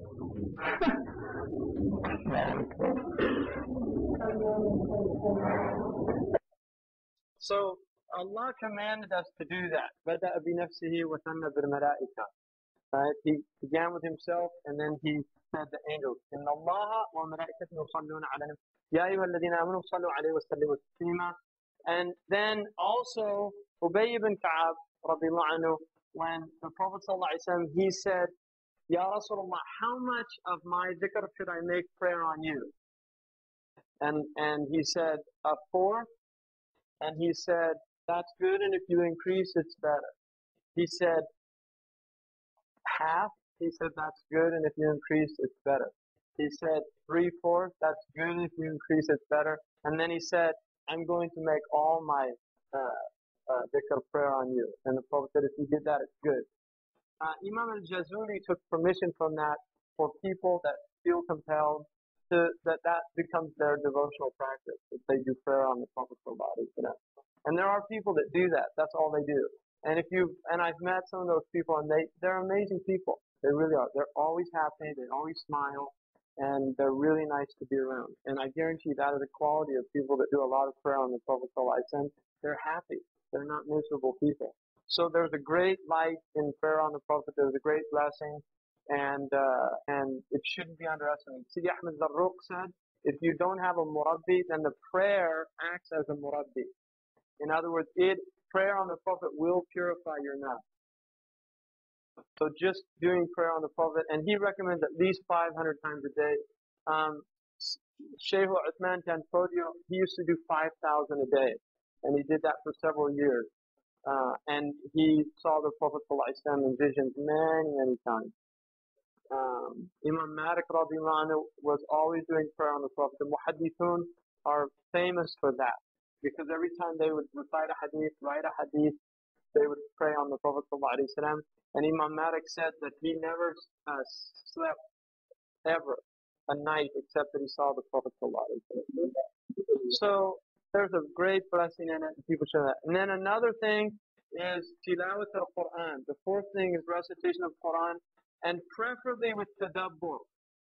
Reciting it with tadabbur awakens up the heart. It's one of the actions have effect.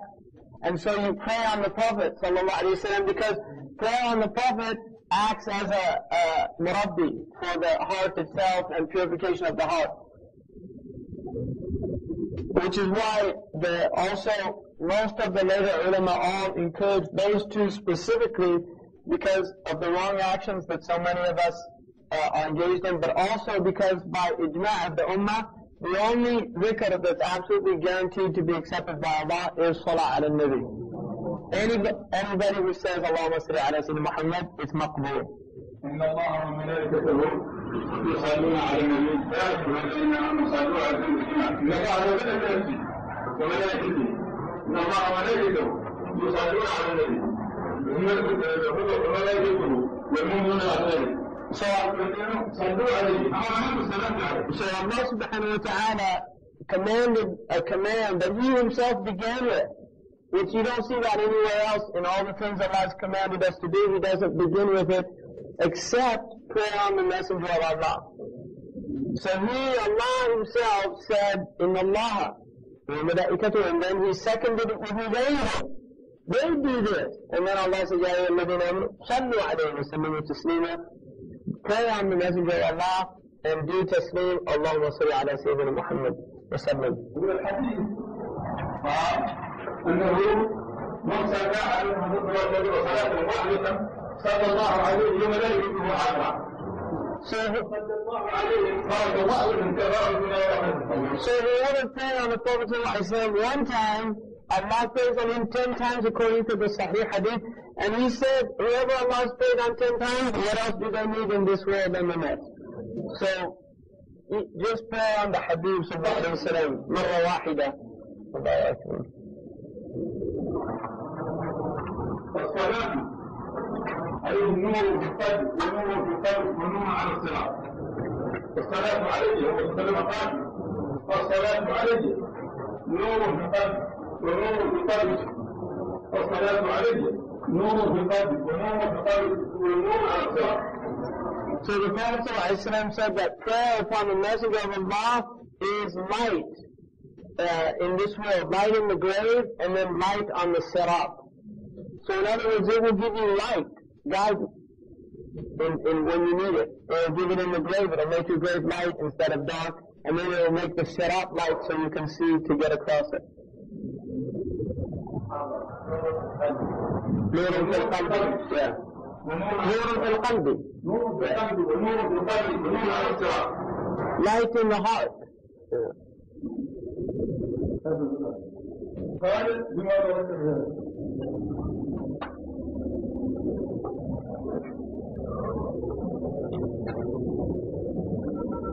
الدنيا لأنها ليس في القرآن الصلاة ساعة إلا الله إلا ربنا. يقولون الصلاة من الله الصلاة عليه في كتاب الله. ولذلك تصلي عليه صلي عليه بنيته هذا أحد من بين الله. So he said no one else we've been commanded to pray on the Prophet ﷺ. And therefore when you pray on the Prophet, and that's why usually it's good to begin with the actual ayah, because by beginning with the ayah, then you're actually, it's called imtithal amrillah. You're in fulfilling the command of Allah subhanahu wa ta'ala. And you have to do it as a wajib at least once in your life to fulfill that command. But you can do it every single time that you do the prayer on the Prophet. من ضمن المصلي أو المغربين والذاكرين أن يكون متأدبا مع الله، أن يكون على طهارته، أن يكون مستقبلا قبلته، وأن يكون مستحضرا حرام النبي صلى الله عليه وسلم حالة صلاته عليه. And so the morning prayers on the Prophet ﷺ, he should have the same adab that would he have if he is remembering Allah subhanahu wa ta'ala. It's mandub for him to be in wudu. It's mandub for him to be facing the Qibla. It's mandub for him بآداب الصلاة المفروضة. آداب الصلاة المفروضة هي الطهارة والسواك والصفات. So those things that are mandub for prayer are mandub for prayer on the Messenger of Allah sallallahu alayhi wa sallam. And also istihbar, that's what he said. And then that you have istihbar of the Messenger sallallahu alayhi wa sallam, that you pray as if you were in his presence. You should, in the same way that when you pray to Allah, you pray as if you're in the presence of Allah, كَأَنَّكَ تَرَاهُ مِنْ تَكُنْ تَرَاهُ مِنْ يَرَاكَ. That's ihsan. With the prayer on the Prophet sallallahu alayhi wa sallam, you should pray as if you were in the presence of the Messenger of Allah sallallahu alayhi wa sallam. وأن يكون مستقبلا حضرة القدر أنه يصلي عليه، وأنه متجه على الله تبارك وتعالى يستعمله، ولم يكون يأمر أن يصوم قبل ذلك حتى يحدث نفسه ويدعو بالسابقة. هذا هو آداب الصلاة وآداب الذكر. عندما بعضهم يستعمل الله تعالى ويدعو إلى الله تعالى مما عليه من ذنوب. ثم يدخل في الصلاة مستقيا بالنسبة متقع به الطهارة. These are courtesies of the prayer, the adab, that you do when you do the prayer in the Prophet ﷺ, like you're going to pray. These are mandubat, adab, that you should do. Tahara, siwak, cleaning the mouth, perfume, things like that. These are all good things to do. And when you have extreme actions, you will have extreme responses. This is the nature of the world. So, extremism is a problem. إِيَّاكُمْ وَالْغُلُوَّ فِي الدِّينِ. Beware of extremism in the religion. The Prophet warned us. And I've seen people go into psychotic states from doing too much dhikr. I've seen this. I guarantee you. I have seen this with my own eyes. People that go into psychotic states from doing too much dhikr. dhikr, there's over-the-counter dhikr, and there's prescription dhikr. I really mean that. There's over-the-counter. You can take Tylenol dhikr, get rid of headaches, all that stuff. That's fine. But if you want to take hydrocortisone dhikr, you're going to end up blowing out your kidneys. So it's really important to know this. There's people that start doing, certain Asma Allah al-Husna obsessively over and over again, and you can really harm yourself. The ikthar min al-dhikr is something that it's a good thing, but generally, subhanallah, there's certain dhikrs that are cooling, there's certain dhikrs that are heating. These are all sciences that the Muslims have known for a long, long time. I mean, there's a science of the letters, the huruf themselves. The letters that are involved in the names, the divine names, have powers. So it's just very important for people to know that. The best thing that you can do is istighfar and salah ala nabi. La ilaha illallah, afdalu ma qultu ana wa nabiyuna min qabli, la ilaha illallah. Jaddidu imanakum biqawlikum, la ilaha illallah. La ilaha illallah is a good thing to do. Astaghfirullah is a good thing to do. Allahumma salli ala Sayyidina Muhammad. Prayer on the Prophet will never hurt you. It'll never hurt you. Prayer on the Prophet will always be of benefit. Can't go wrong with that. But people, start doing Ya Fatah, Ya Fatah, Ya Fatah, and do large numbers of things like that. You can. So you have to be careful with all. Religion, to me, it's a double-edged sword. It's very dangerous. There's a lot of religious illness. People just aren't well religiously. And I think you got a glimpse of it at Uhud today. People, these are places where there should be sakina, tranquility. So when you see agitation, the ego is present. When people become agitated in these places, then it's all just presence of ego. But it doesn't tell you how you develop khushu', because it's not the object of fiqh. It's not one of the topics of fiqh. That is in tasawwuf. And that's the word that was used by the Muslims historically, is tasawwuf. So those people that deny tasawwuf are the same type of people that deny madhabs and that deny, tawheed, ilm al-kalam. This is the same type of people. And it's very unfortunate, that this has happened, but it's one of the unfortunate aspects of the modern phenomenon of Islam. That the Prophet said the end of time will not come until the later people condemn the earlier people. So the Prophet mentioned that the later people are going to condemn the earlier people. So, but that's also, it's important to point out that there's a lot of innovations in what goes under the category of tasawwuf. So it doesn't mean tasawwuf we just accept anybody who says they're a Sufi and we accept anything that calls itself tasawwuf. No, tasawwuf is based on the book and the sunnah. And if you don't find a firm foundation in the book and the sunnah, it's rejected. And that's what the Imams of tasawwuf said. Imam Junaid said, هذا العلم مقيد بكتاب الله وسنة رسول الله. This is a science that is absolutely rooted in the book of Allah and the sunnah of the Prophet. And so if you don't find it in the book of Allah, Imam al-Tusturi, Sahar al-Tusturi said, one of them said that, he said, ما سمعت كلمة من القوم إلا عرضتها على شاهدين عادلين كتاب الله وسنة رسول الله. That I never heard anything from the Sufis except that I put it before two just witnesses to testify for or against it. And that's the book of Allah and the sunnah of the Prophet ﷺ. So that is the way of tasawwuf. And that's what he's saying. Those are the people that are rightly guided. Not the false ones, not the, you have the obscure people and the snake handlers, just like in Christianity you have the people that take literally the handling of snakes or speaking in tongues and things like that. You have those manifestations of religion in every tradition, but that's not what he's talking about. He's talking about a scholastic tradition that also relates to practice and experience. The second aspect of tasawwuf is the science of ahwal and maqamat, the science of states and stations. Because if you're on a strong spiritual path, if you're doing a lot of dhikr and meditation, getting up at night, things start happening.